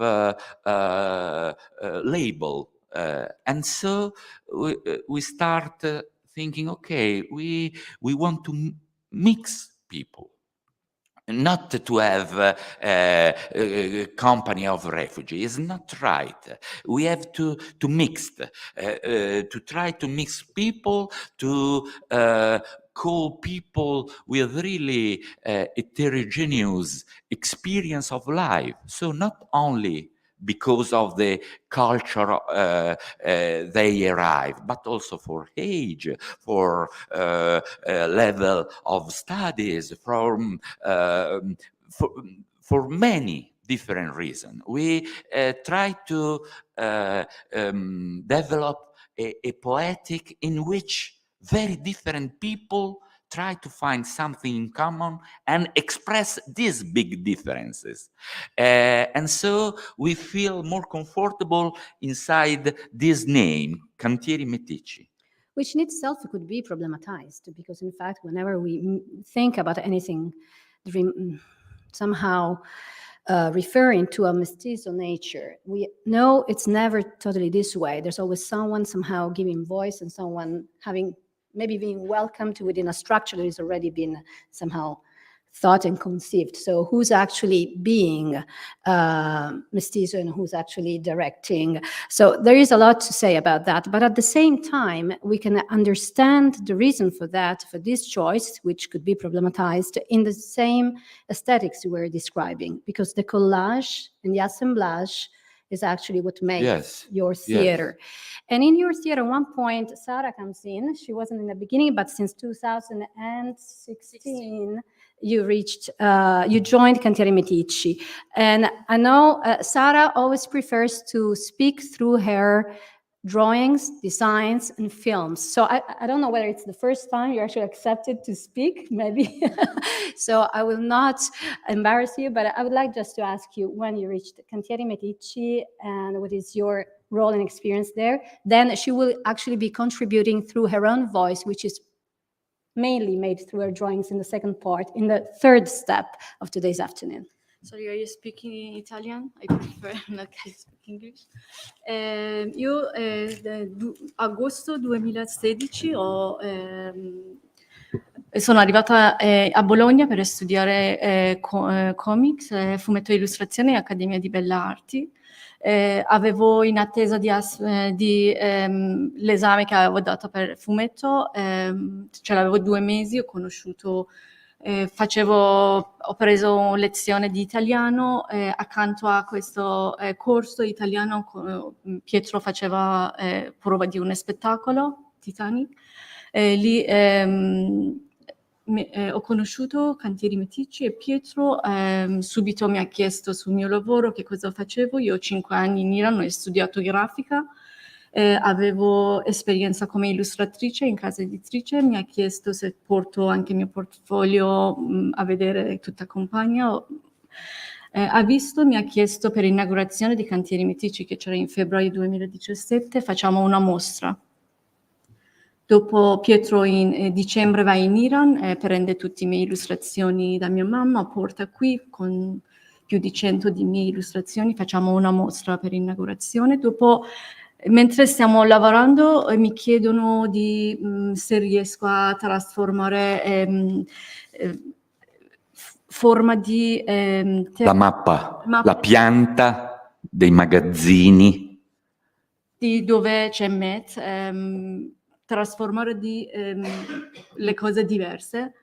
Io in una sera posso fare 10, che Pietro è contento, che avevano bisogno di una grafica, mi chiedono se posso fare questi manifesti, questi poster, e dopo faccio il logo, è tutto grafica, per l'inaugurazione faccio io, ma così entro senza sapere, senza organizzare, entro dentro Cantieri Metici, sempre un lavoro finisce, inizia un altro lavoro, perché anche lavorare arte per me non è un lavoro, io non so come vivere senza questo che sto facendo, per me è il mio modo di vivere. Se vado al mare, se non ci sono i materiali di lavoro, non so cosa devo fare. Per me portare tutti una valigia piena di materiali, metto lì, lavoro. Il mio modo di vivere. Okay, grazie Sara. So she said that she came to Bologna in August 2016, and she was actually a student at the Accademia di Belle Arti. She was studying comics. At the same time, she was taking a course in Italian to learn Italian. That's when she met Pietro Floridia, who was preparing his performance Titanic. And before this experience, she had already worked in illustration, particularly with books in the publishing industry, and for 5 years. So they started a collaboration, and actually when the site of Cantieri Metici, we'll speak about that in a little while, was inaugurated in 2017, Pietro asked her to make an exhibition with her works. So you actually went to Iran, took a lot of his of the material she still had in Iran and brought it to Bologna. And that's where it all started. Eventually, they needed to make a logo for Cantieri Medici, which actually probably is T, and she started elaborating maps out of the place that was transformed into the site of the theater, which was a post-urban site, post-industrial site. And eventually, she made the logo and started making posters. After that moment, it just kept on continuing on and on, since art is so important and relevant for her life that this was the way she continued to do her own art. And today, in fact, the book we will be presenting is actually co-authored by Sarah Poor and Pietro Floridia, with the illustration on the one hand supporting, on the other hand disturbing the word. But I'd like to continue now with you, Pietro, because Cantieri Medici makes theater, but does not simply make theater. There are a lot of different, a very heterogeneous typology of activities around Cantieri Medici. Well, linking what we are telling about mestizos, about mixed, for us, it's very important to try to create a kind of garden, an habitat, a place where people can feel comfortable in expressing. So the problem, which is the director, who direct, is a very big problem. But for us, it's very important to have a place, to create together a place in which people, students, immigrants, everyone can arrive, and for them it is easier to create something artistic, to find other people with whom create a project. So it's very different to have a theater or to have a show. Oh, I am the director, so no, it's another. The main part is to create a metaphor, of course, a garden. We are like gardener, and then people can arrive and find good things. When you say, for us it's important collage, is right. For us it's very important assemblage, because it's important in a place to find materials, poems, real material, physical materials, space, to start joining together. Even if you are not an artist with a big experience, if you find the good materials, very heterogeneous material, you can be more independent, without asking, okay, where is an author who can tell what I'm trying to say? Where is a director who can direct? This is very important. This is Met. Met is, they were some store magazzini. Yes, the stores of supermarket, and with the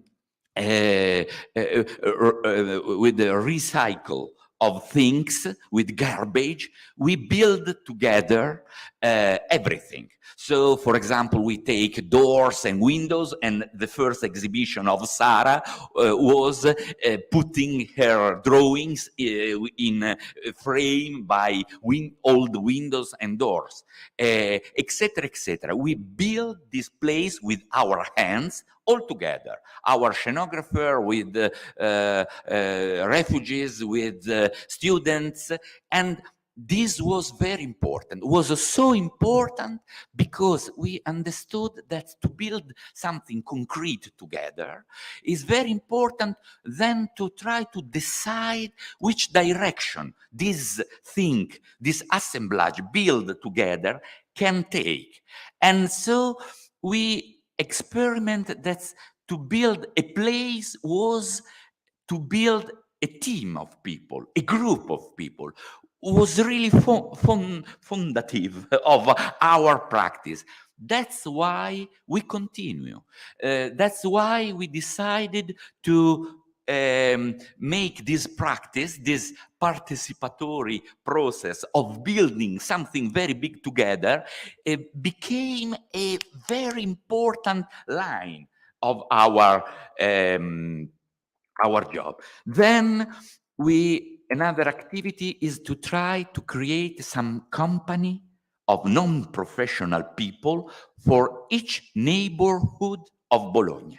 So at the beginning, close to Asylum Center, for example, in a library or in a theater of a church, we create, at the beginning, it's a workshop. And then after 3 years, 4 years, 5 years, many of these workshops became a kind of not professional company who tries to take care of the neighborhood working together. Yes, these are, we use the public space. We use a lot the street, the gardens, the square,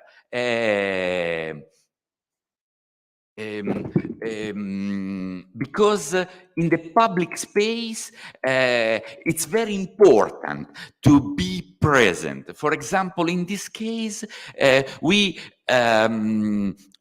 build some artisan workshop traveling to go where for us it's important to be. We try really to embody some nomadic way of doing. We don't like stay inside our places and wait for people who arrive. We like to go. In our poetic, the cultural place is like a ship.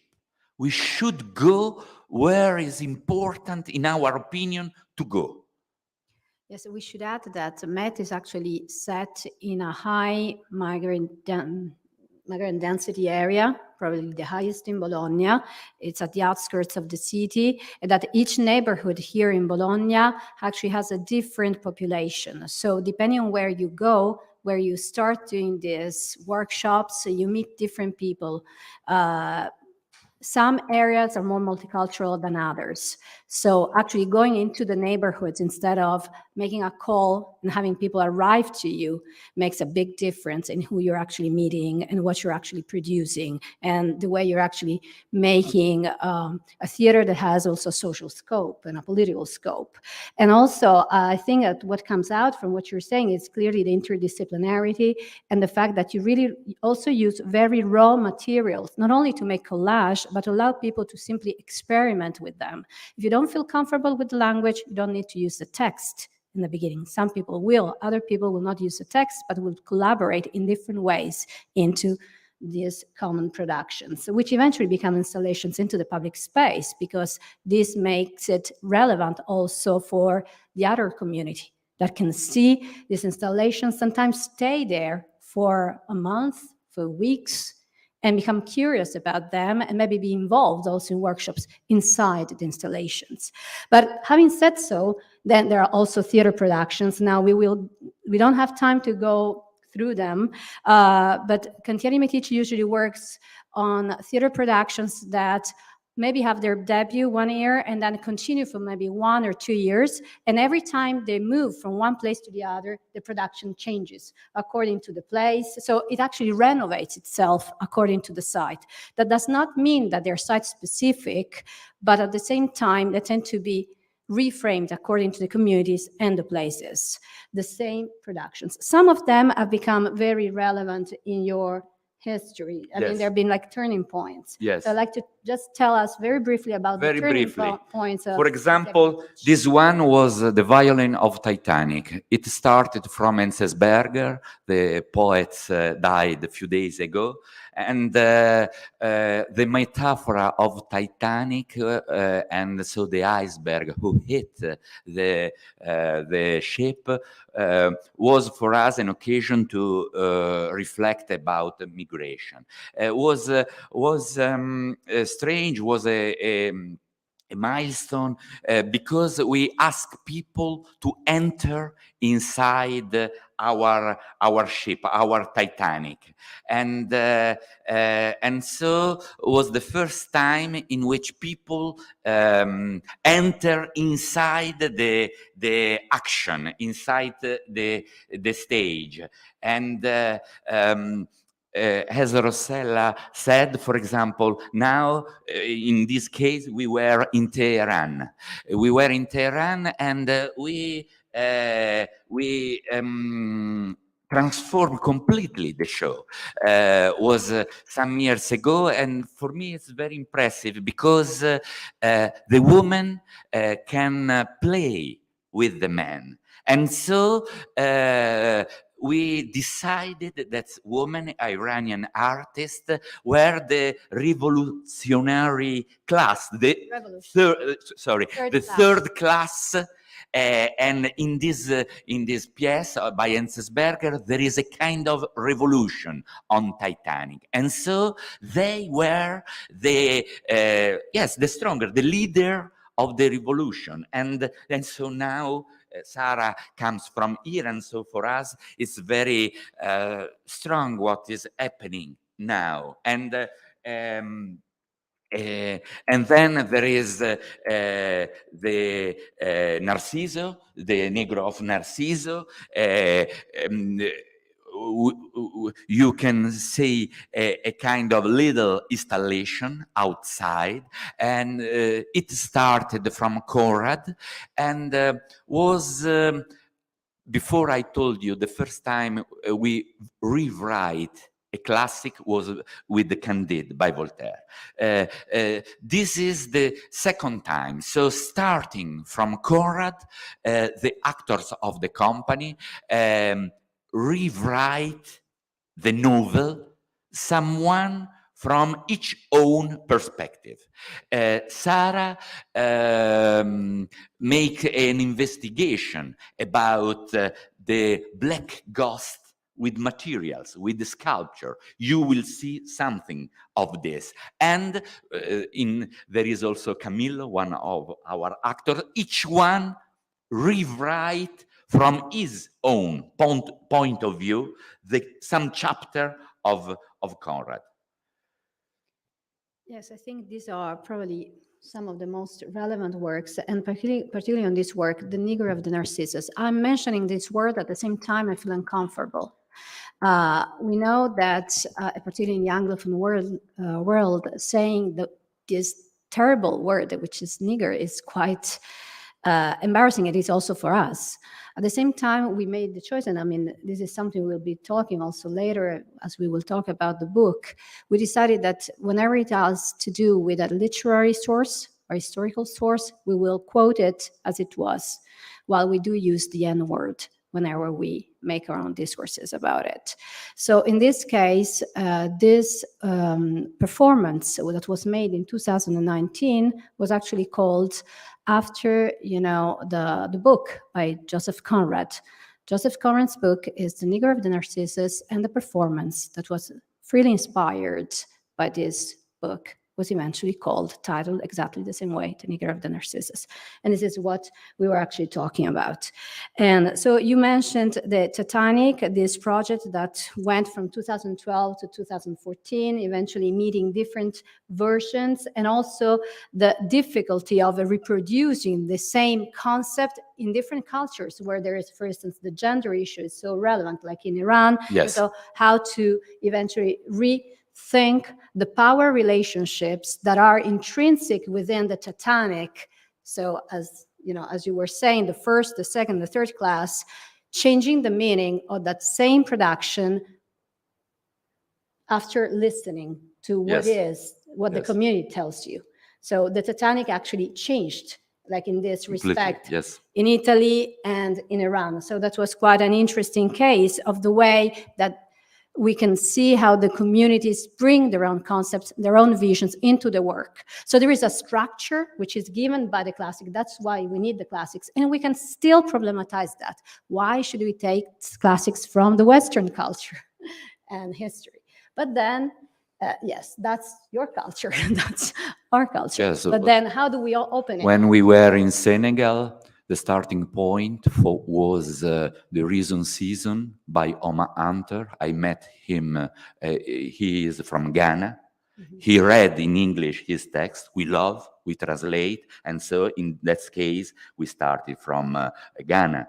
With Sarah, we are working about starting from Simurg, so from Farsi culture. So in many cases, we don't start from Western canon, but with the purpose of someone of the actors. Now there is a very big project about Morocco. So 3 actors are creating their own group, and they are proposing something very strong with their ritual, the way of doing theater of the Jamal Fna, the very big square in Marrakesh. And so, as I told before, we try to create a place in which it's possible to propose something, and then other part of our very big group try to give some help.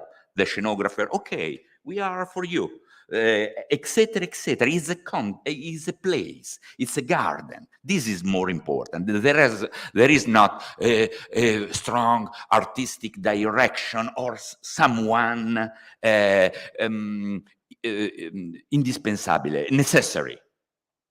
It's a place, and in this place, each one of us can propose an idea and feel and find someone who helped to give strength to this idea.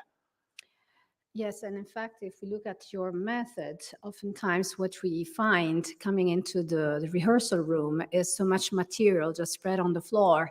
And it's something you bring, something other people bring. And the point is, how do we put this material together? What actually resonates with my story? And this is a question that everybody asks themselves. And in fact, this is important also to hear the voice of your actors. But I know Antar has not arrived yet. No. So, well, we should say something about this. How is this company made? Are they professionals? Are they not? Because that's the issue. Yes. Some of them are professionals. For example, Antar is a professional writer. He has not just, but he has published with Wuming 2, Timira for Einaudi, and he. One of his job is to do the cultural mediator, but as a writer is completely a professional. As an actor is completely a professional. For example, Younes from Morocco, or Lamine from Benin, Gambia, or Musa from Benin, they are professional. As many of us, they have also another job to survive. But as actors, or in our case is actors, authors. Our actors are authors, are writers. In some cases with improvisation, in some cases, as for example, Camillo wrote completely his own part. Antar did the same. Younes did the same. Lamine did the same. Yes, there are many African actors, someone from Middle East, someone from South America, and in many cases, yes, we have a starting point, a common starting point. In some cases, is an image. In some cases, a space. In some cases, an object. And then we put in the circle. As Rossella said, we create a circle. Inside, we start putting images, some poems, some objects, and then we put, yes, in a circle, and we start connecting, using, telling some episode that we think, looking this common object, trying to give strength to this very different point of view. Also way of knowing. One of us know with bodies. Someone maybe connect some books. Okay, someone, as Sarah, start understanding something about and make us understanding drawing. And so okay, this philosophical concept, she draw, it's another way, another point of view. And we try to have this different way of knowing, trying to give strength to the experience of people. For us, it's very important, the word experience. And also, when we start from poems or literature, we deconstruct, trying to find which kind of human experience is inside a opera, a masterpiece. Okay, thank you, Pietro. Yes, this was... No. Yes, in a second. Yes, I will leave Pietro and Sara to go and reach the students that are preparing for the installation, and I ask Camillo to come here. And yes, I mentioned Antar because he was expected to reach us, and eventually we'll see if he can... Understand if Antar. It's coming. The point is that we have, this company is made of continuing collaborations with actors that have become professionals through the years, but that did not go to academies to study theater. They were not cast, but looking into the professional theater schools. They reached the company because they met with the scopes, the social and political scopes of this company. And so this means that most of these actors, some actually reach just for one production or the other production, but most of them have had a continuing experience with Cantieri Medici. However, they do continue doing their own jobs. So, and while they also work in theater with Cantieri Medici. And actually, Camillo is Italian, but yes, we were hoping to have two voices, one from, Antar, who's African, and Camillo, who's Italian, because it is a multicultural company, but Antar has not been able to reach us yet. Hopefully he will in a few moments. If not, we will continue with our schedule, unfortunately. But yes, Camillo, you reached the company in 2015. And you were part of most of the productions after that time, and also of The Nigger of the Narcissus. And so I would like to ask you how you worked to your own texts within the theater pieces. I know you don't feel comfortable in speaking in English, so I can translate if you like. Sì, grazie, sì, preferisco parlare in italiano perché sennò penso che si potrebbero staccare le poltrone sentendo il mio inglese, meglio di no. Allora, sì, allora io ho scritto il monologo intitolato La Madonna Nera. Perché? Perché appunto tutto nacque da, come diceva pure Pietro, da un'improvvisazione. In quanti avete letto Il Negro del Narciso di Conrad? How many of you have actually read The Nigger of the Narcissus by Conrad? So how many do actually know the story? Vabbè, leggetelo, perché è interessante. I'll say something. Allora, perché la storia si può sintetizzare così. C'è questa nave, appunto, chiamata il Narciso. Tra l'altro Conrad si era imbarcato, appunto, in una nave chiamata il Narcissus, e ad un certo punto su questa nave si imbarca, come appunto lo definisce Conrad, un negro chiamato James Waite, malato di tubercolosi, però non si capisce se lui era già malato oppure si ammala sulla nave. Che succede? Succede che questo James Waite crea un po' di scompiglio perché destabilizza l'ordine della nave. Ad un certo punto questa nave del Narciso si imbatte in una tempesta e nessuno è disposto a salvare James Waite, tranne appunto i marinai, il capitano e l'altro il nostromo, insomma, restano a guardare, e c'è sulla nave questo marinaio che si chiama Donkin, questo è un mozzo, e appunto Pietro propone a me e a Younes di fare Donkin, quindi in realtà siamo due attori che fanno lo stesso personaggio, e mi chiede di fare un'improvvisazione su Donkin. Donkin è descritto come un marinaio magro, che ha passato tutta la vita in galera, è uno sempre arrabbiato, però nella nave si dimostra una sorta di, non lo so, rivoluzionario. Ok? Continuo oppure... Allora, quando Pietro mi chiede di fare questa improvvisazione, mi chiede di concentrarmi sulla figura dell'imbonitore.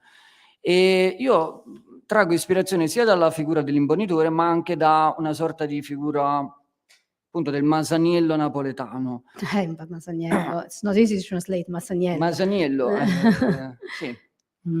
E mi concentro in particolare su un episodio, diciamo così, che è capitato appunto nella zona dove ho vissuto, dove sono nato, in questo caso la Terra dei Fuochi. Appunto, quindi ho preso in improvvisazione, mi ricordo che poiché dovevo raccontare questo Donkin che doveva sollecitare i marinai a salvare James Waite, quindi a rifiutarsi a non salvare appunto un compagno malato, perché come diceva il capitano bisogna andare avanti, bisogna portare le merci. Io mi ricordo che un amico mio mi raccontò che andò appunto a trovare suo zio che si era ammalato di tumore a causa anche dei rifiuti tossici appunto nel Casertano, e lui quando entrò in questo ospedale diciamo che non si pronunciava la parola tumore, si diceva sempre vabbè chi le te una malattia, non si diceva il tumore, ok? E quindi io mi sono immaginato. Mi fermo qui a questo. Sì. Conti dopo. So he's describing how he participated into the production, The Nigger of the Narcissus, and actually this gives us an idea of the process, the creative process, because he was asked to work on an improvisation. So the improvisation starts from the characters and the story of The Nigger of the Narcissus. I can see Antar, so please come in. And the story of this, of The Nigger of the Narcissus is, that was written by Corinth, is about this ship that's actually called the Narcissus. And on this ship, among the salesmen, there is a black person, that's James Waite. James Waite, hello Hunter, please come in. And James Waite, when he comes in, it seems that he's already sick. We don't totally know if he is, but he becomes sicker and sicker during the journey. So during the journey, he becomes so sick that he's almost dying. There is a tempest, and the captain is not interested in saving him, but Donkin, this character, is actually one who tries to go and save him, and actually does save him. And so Pietro asks him and Younes, so another actor, Younes is from Morocco. So he asks both of them to make an improvisation. So there will be two Donkins on the ship, and each of them has to find their own way of being Donkin, being this person who will try to save James Waite. And what he says is about his reading of his role, so that he looks into his own biography in order to find who could be this person who was actually this kind of barker, but also very good person at the same time, so kind of complex personality. La storia del cugino. Sì, e quindi quando questo amico mio mi raccontò che era andato a trovare questo zio ammalato di tumore, a me mi colpì molto appunto la scena, mi immaginai, no, questa scena di lui che entrava in questo ospedale, reparto appunto oncologico, dove la maggior parte si era ammalato a causa di questi rifiuti tossici che erano stati seppelliti nelle terre, con poi lo stesso avallo delle persone, perché poi le persone accettarono, volente o nolente, insomma qualcuno molto volente, visto che ricevette poi delle somme di denaro, di seppellire di fare seppellire, ovviamente era stata Camorra, no? Di seppellire questi rifiuti tossici prevalentemente nucleari provenienti da Milano, la Germania e così via. Quindi quando Pietro mi chiese di fare un'improvvisazione su questo Donkin, non lo so perché io mi immaginai un Donkin che si presenta in questo ospedale e parlava appunto a questi ammalati di tumore, appunto in questi lettini, quindi ammalati, magri, tutti insomma deperiti, e ad un certo punto sale su uno dei letti e inizia a dire perché appunto non vi alzate, alzatevi che dobbiamo insomma riprenderci le nostre terre. Ovviamente i malati non riescono ad alzarsi perché appunto sono morenti, e quindi questo Donkin ad un certo punto inizia ad invocare la Madonna Nera.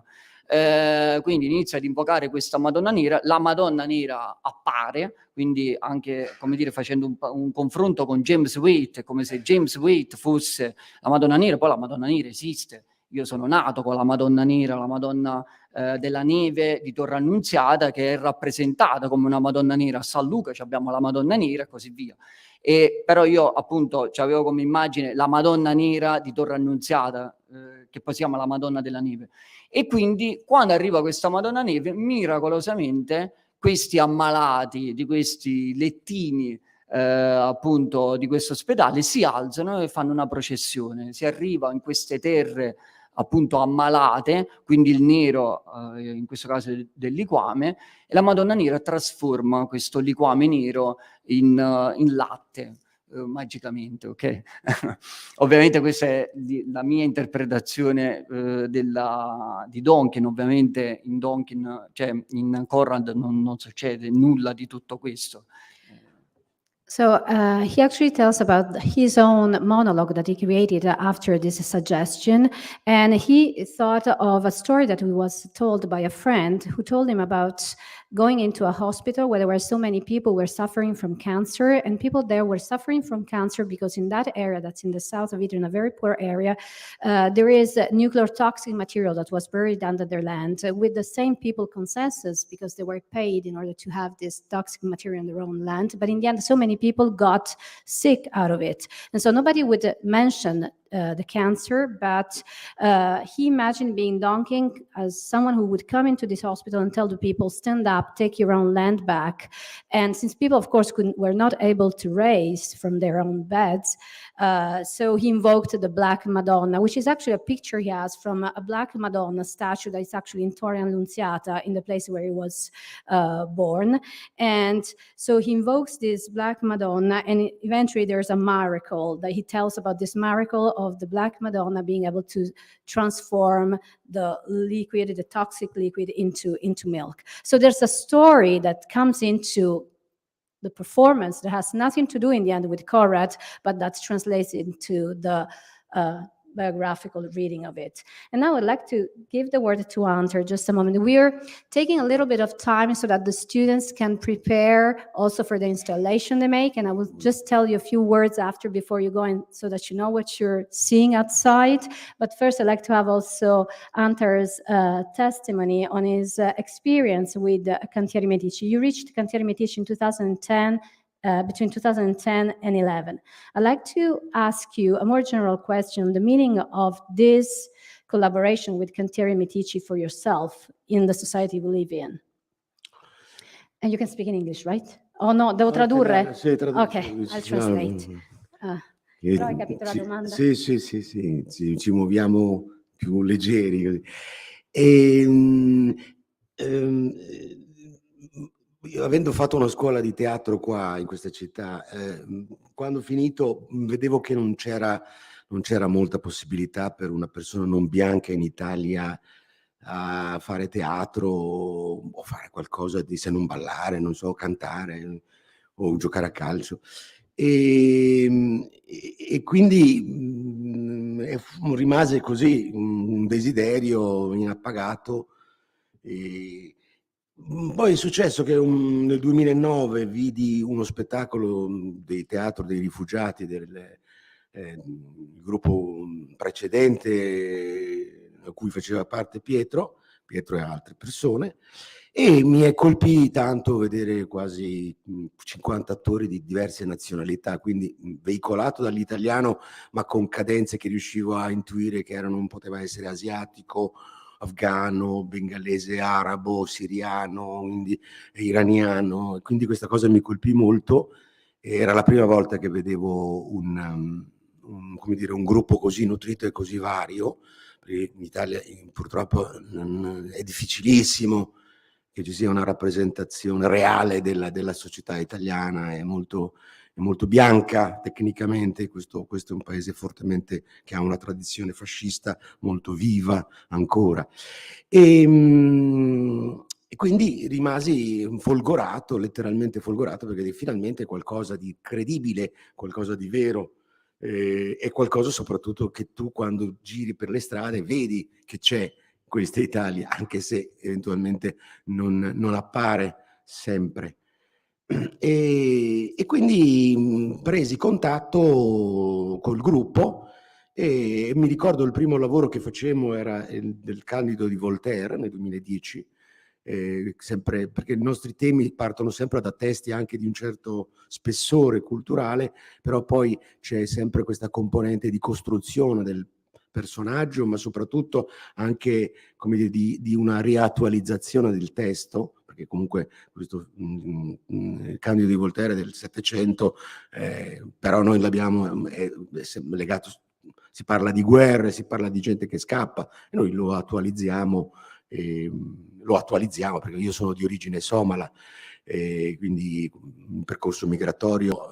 La gente a volte mi chiede: ma sei venuto col barcone? Guardi, no, ma non tutti vengono col barcone, a volte si veniva anche con l'aereo, sembra quasi impossibile. Gli italiani pensano che la maggior parte degli stranieri vengano col barcone. No, dico, guardi, no, invece ho preso l'aereo e c'era anche una hostess che mi ha detto: vuole mangiare qualcosa? E quindi era questo. E poi via via di tutti i pezzi che si trattano poi vengono riattualizzati. Faccio una pausa, vuoi tradurre intanto? Posso tradurre, sì. Ecco, così, perché se non no dopo conosco la tua divento serie. molto lungo. So he said he had studied theater here in Italy, but he realized that there was no possibility of working in theater because, as a non-white person, as a non-white person, he had the possibility to sing, to play soccer, but not really do theater. So he had this wish that he wanted to somehow fulfill. And in 2009, he saw this performance by actually the company of the refugees. So before it was Cantieri Medici, but still the one funded by Pietro Floridia. And there you could see about around 50 people, different actors from all different origins. So they all spoke Italian, but you could tell by the accent that we had a foreign accent, and they clearly came from all different places. So it was actually him who took contact with Cantieri Medici because he wanted to play theater in this multicultural company, which he found and considered very rare, but also true, because on the one hand, he says, Italy still has some kind of fascist tradition that is still clearly present in our society. So that on the one hand, on the streets, you do see a multitude of people from different places, but they're rarely represented. So that's how we got in touch with them and eventually started working to the first production, which he acted, that was Candido di Voltaire. And the work was the one we described. So taking a text that is like a historic text and eventually deconstructing it to find the characters and actualizing it. So not really taking the storyline, but thinking of what is represented into the story. That is, for instance, war and people escaping. Then he says, that doesn't mean that we're all escaping. I didn't come by boat, but people always ask me, so did you take, the dinghy? How did you get through the Mediterranean? And he said, I took a plane, and the hostess was very nice to me. So let's get rid of the stereotypes also too about us all coming by boat. So. Ok, e quindi diciamo questo era proprio l'inizio. Parliamo adesso dell'ultimo lavoro che abbiamo fatto insieme anche con Camillo e Younes e Giancarelli e tanti altri compagni, e prevalentemente maschi, perché la nave era prevalentemente maschile, e purtroppo perché alcuni dicevano: ma perché non c'è una figura femminile? Perché nel libro non c'è, purtroppo. E anche qui sempre si parlava, sempre in qualche modo si prendono dei personaggi che sono dentro al testo e poi si cerca in qualche modo di portarselo a sé e fare in modo che questo personaggio poi possa costruirsi anche una sua vita propria. E io, diciamo, mi ero avvicinato a Singleton anche per l'età anagrafica, essendo il più grande del gruppo, almeno il gruppo dei cantieri del Negro del Narciso. E mi ero immaginato che lui era stanco di mare, era tanti anni che faceva il marinaio, era quindi molto stanco di mare, della fatica, delle onde, della stagionalità del mare, del tempo, dei viaggi. E quindi ho pensato che lui si fermasse in Libia e facesse il custode di un buco. Ma la Libia un po' perché è un tratto per arrivare in Italia di molti ragazzi e ragazze che provengono dal Corno d'Africa. Quando parlo di Corno d'Africa parlo di Somalia, Eritrea, ma anche Etiopia, a volte anche il Sudan che è vicino all'Eritrea, e devono fare un po' quella tratta. I somali fanno spesso Etiopia, poi fanno il Sudan, poi attraversano il deserto, poi arrivano in Libia. In Libia sia i somali che gli eritrei vengono trattati molto peggio degli altri persone africane, per dire i nigeriani, i nigerini, i gambiani, i senegalesi o di quelli della Costa d'Avorio. Perché questo?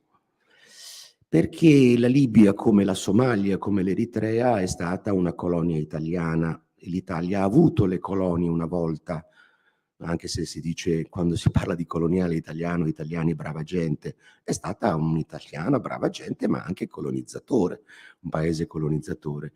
E succedeva nel periodo in cui, perché il paese dove ci fu la più grande resistenza contro il colonialismo italiano fu la Libia, e durò 20 anni. La Libia venne aggredita nel 1911.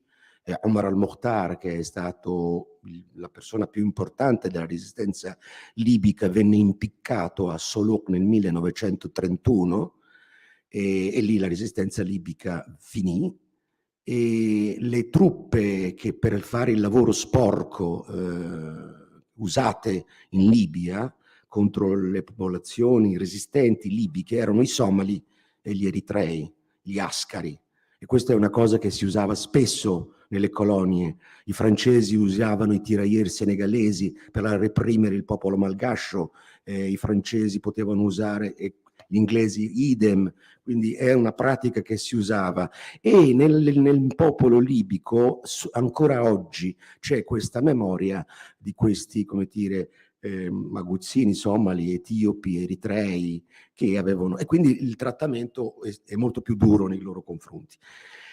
E io, siccome allora molti ragazzi, perché io lavoro nelle commissioni territoriali per le persone che chiedono la protezione internazionale, quindi la sussidiaria, che sono due protezioni internazionali, la sussidiaria e l'asilo politico, e loro, diciamo, quando raccontano la loro storia, una parte della loro storia è molto legata alla Libia, perché di solito mediamente sono imprigionati quasi 2 anni, a volte anche 3 anni, a volte 1 anno, anche perché le cifre che vengono chieste spesso si aggirano intorno ai 10, 12.000, 13.000, 15.000 dollari, e sono cifre molto, molto sostanziose, soprattutto per persone come i somali, che hanno alle spalle della loro vita un paese che è in guerra, in una guerra incivile da 32 anni.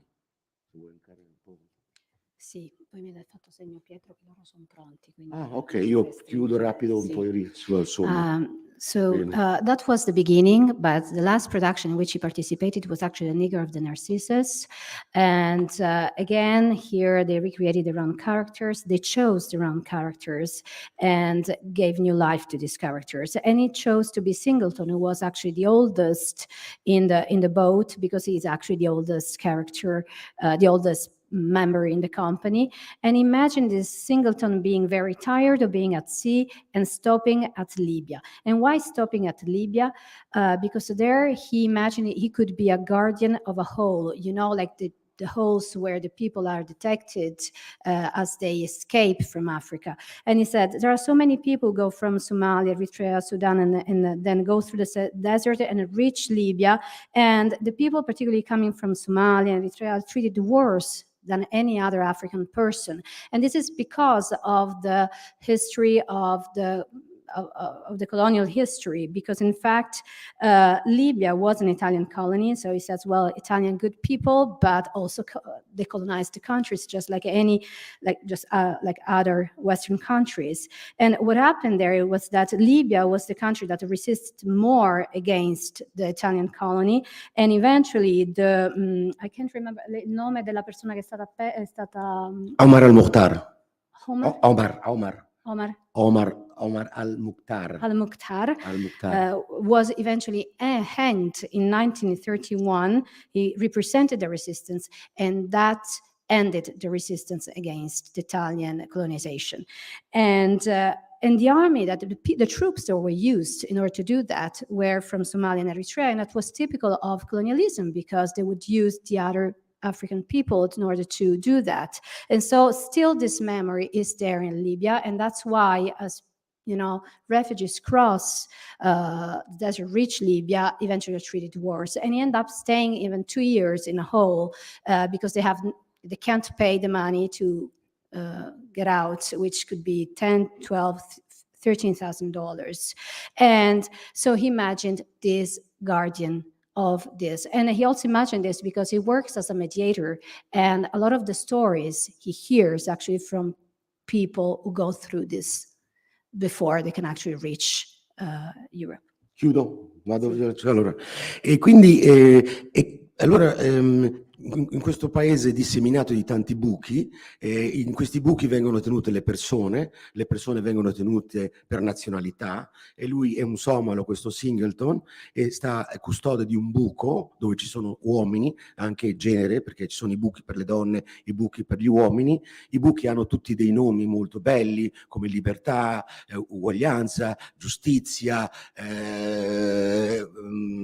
amicizia, amore, fratellanza, tutti i bei nomi, no? E lui è custode di questo buco, e praticamente lui parla in lingua a queste persone, perché in questi buchi, in queste persone, in questi periodi detentivi, le persone perdono la loro umanità, vengono spogliate, vengono picchiate, le donne vengono stuprate, cioè si torna a una animalità, una ferinità, e le persone sono quando un arabo si avvicina perché lo bastona o perché gli punta un'arma in testa e gli mette un satellitare alle orecchie e dice: adesso tu chiami la famiglia, ti fai mandare i soldi.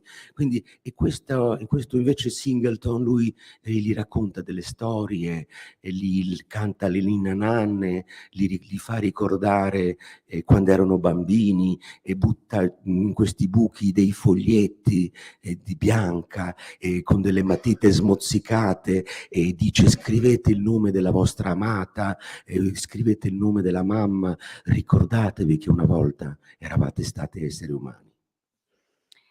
And so he imagines this Singleton as being a guardian of one hole, and as being from Somalia. And all these holes actually have names like freedom, friendship, love. But the people who are in there, they've been brutalized, and they keep on being brutalized during their detection. So they lose themselves, they lose the memory of who they were. And so what Singleton does, and that's what he recounts in his monologue, he sings lullabies, he tells them stories, he gives them paper and pencil for them to write about the names of their beloved ones, in order to remember who they were, and they're still human beings. So thank you, Antar. Do una chiusa proprio finale. Finale. E con questo, diciamo, con questa realtà di queste persone che in qualche modo vivono una schiavitù volontaria, perché c'è il sogno, no, dell'Europa come Eldorado, io contrapponevo sempre in questa, quando in realtà gli africani non volevano essere schiavi e venivano razziati nel costo della Guinea e portati a forza nei paesi come il Brasile o gli Stati Uniti. Allora mettevo in contrapposizione la nuova schiavitù che c'è oggi di questi ragazzi e ragazze che sognano l'Occidente e lo pensano pensano molto migliore rispetto alla realtà che poi si vengono a trovare quando sono qua, rispetto agli altri africani che in realtà nel loro paese ci sarebbero voluti restare. Grazie.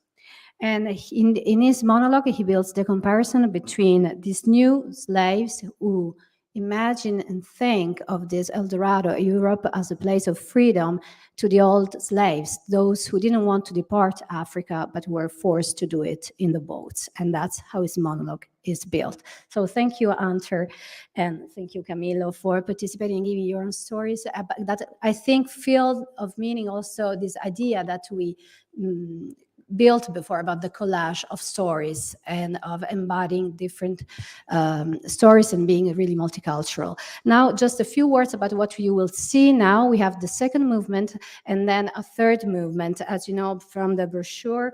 And the first movement was this encounter with the Compagnia Cantieri Meticci. The second movement is a very different one. Inside the Narcissus is an installation. This installation is made of the black cubes that were used in the performance, the Nigger and the Narcissus. All the other activities were actually outcome of a lab that was made, a workshop that was made within the course of that actually teach techniques of drama composition. So please don't be too harsh on the students because they worked hard at it. And the songs and the text and the music is something they made in this past month in order to prepare for this event. And I only like to say that we started working on the book that we will present later and on the concept of the floating ship. What does it mean to be suspended? But eventually what came out was that it was not totally possible to really embody that story without having lived it, but maybe we could think about what it means to relate as white people, as students, to that story and to the stories of discriminations we also see in our life. So most of it is both in Italian and in English. Again, excuse our English because we try to translate it for the English speakers, but we're all not Italians. And after this moment, we will have a third movement. I'd like to just mention it, in which we will meet again here and talk about the Black Ghosts. That's it's a book that actually came out of the performance, and we will be doing that with some experts from all different sectors and disciplines. So sociologist, geographer, a researcher in the modern literature, so that they can bring their reaction to this text. So thank you and enjoy the installation.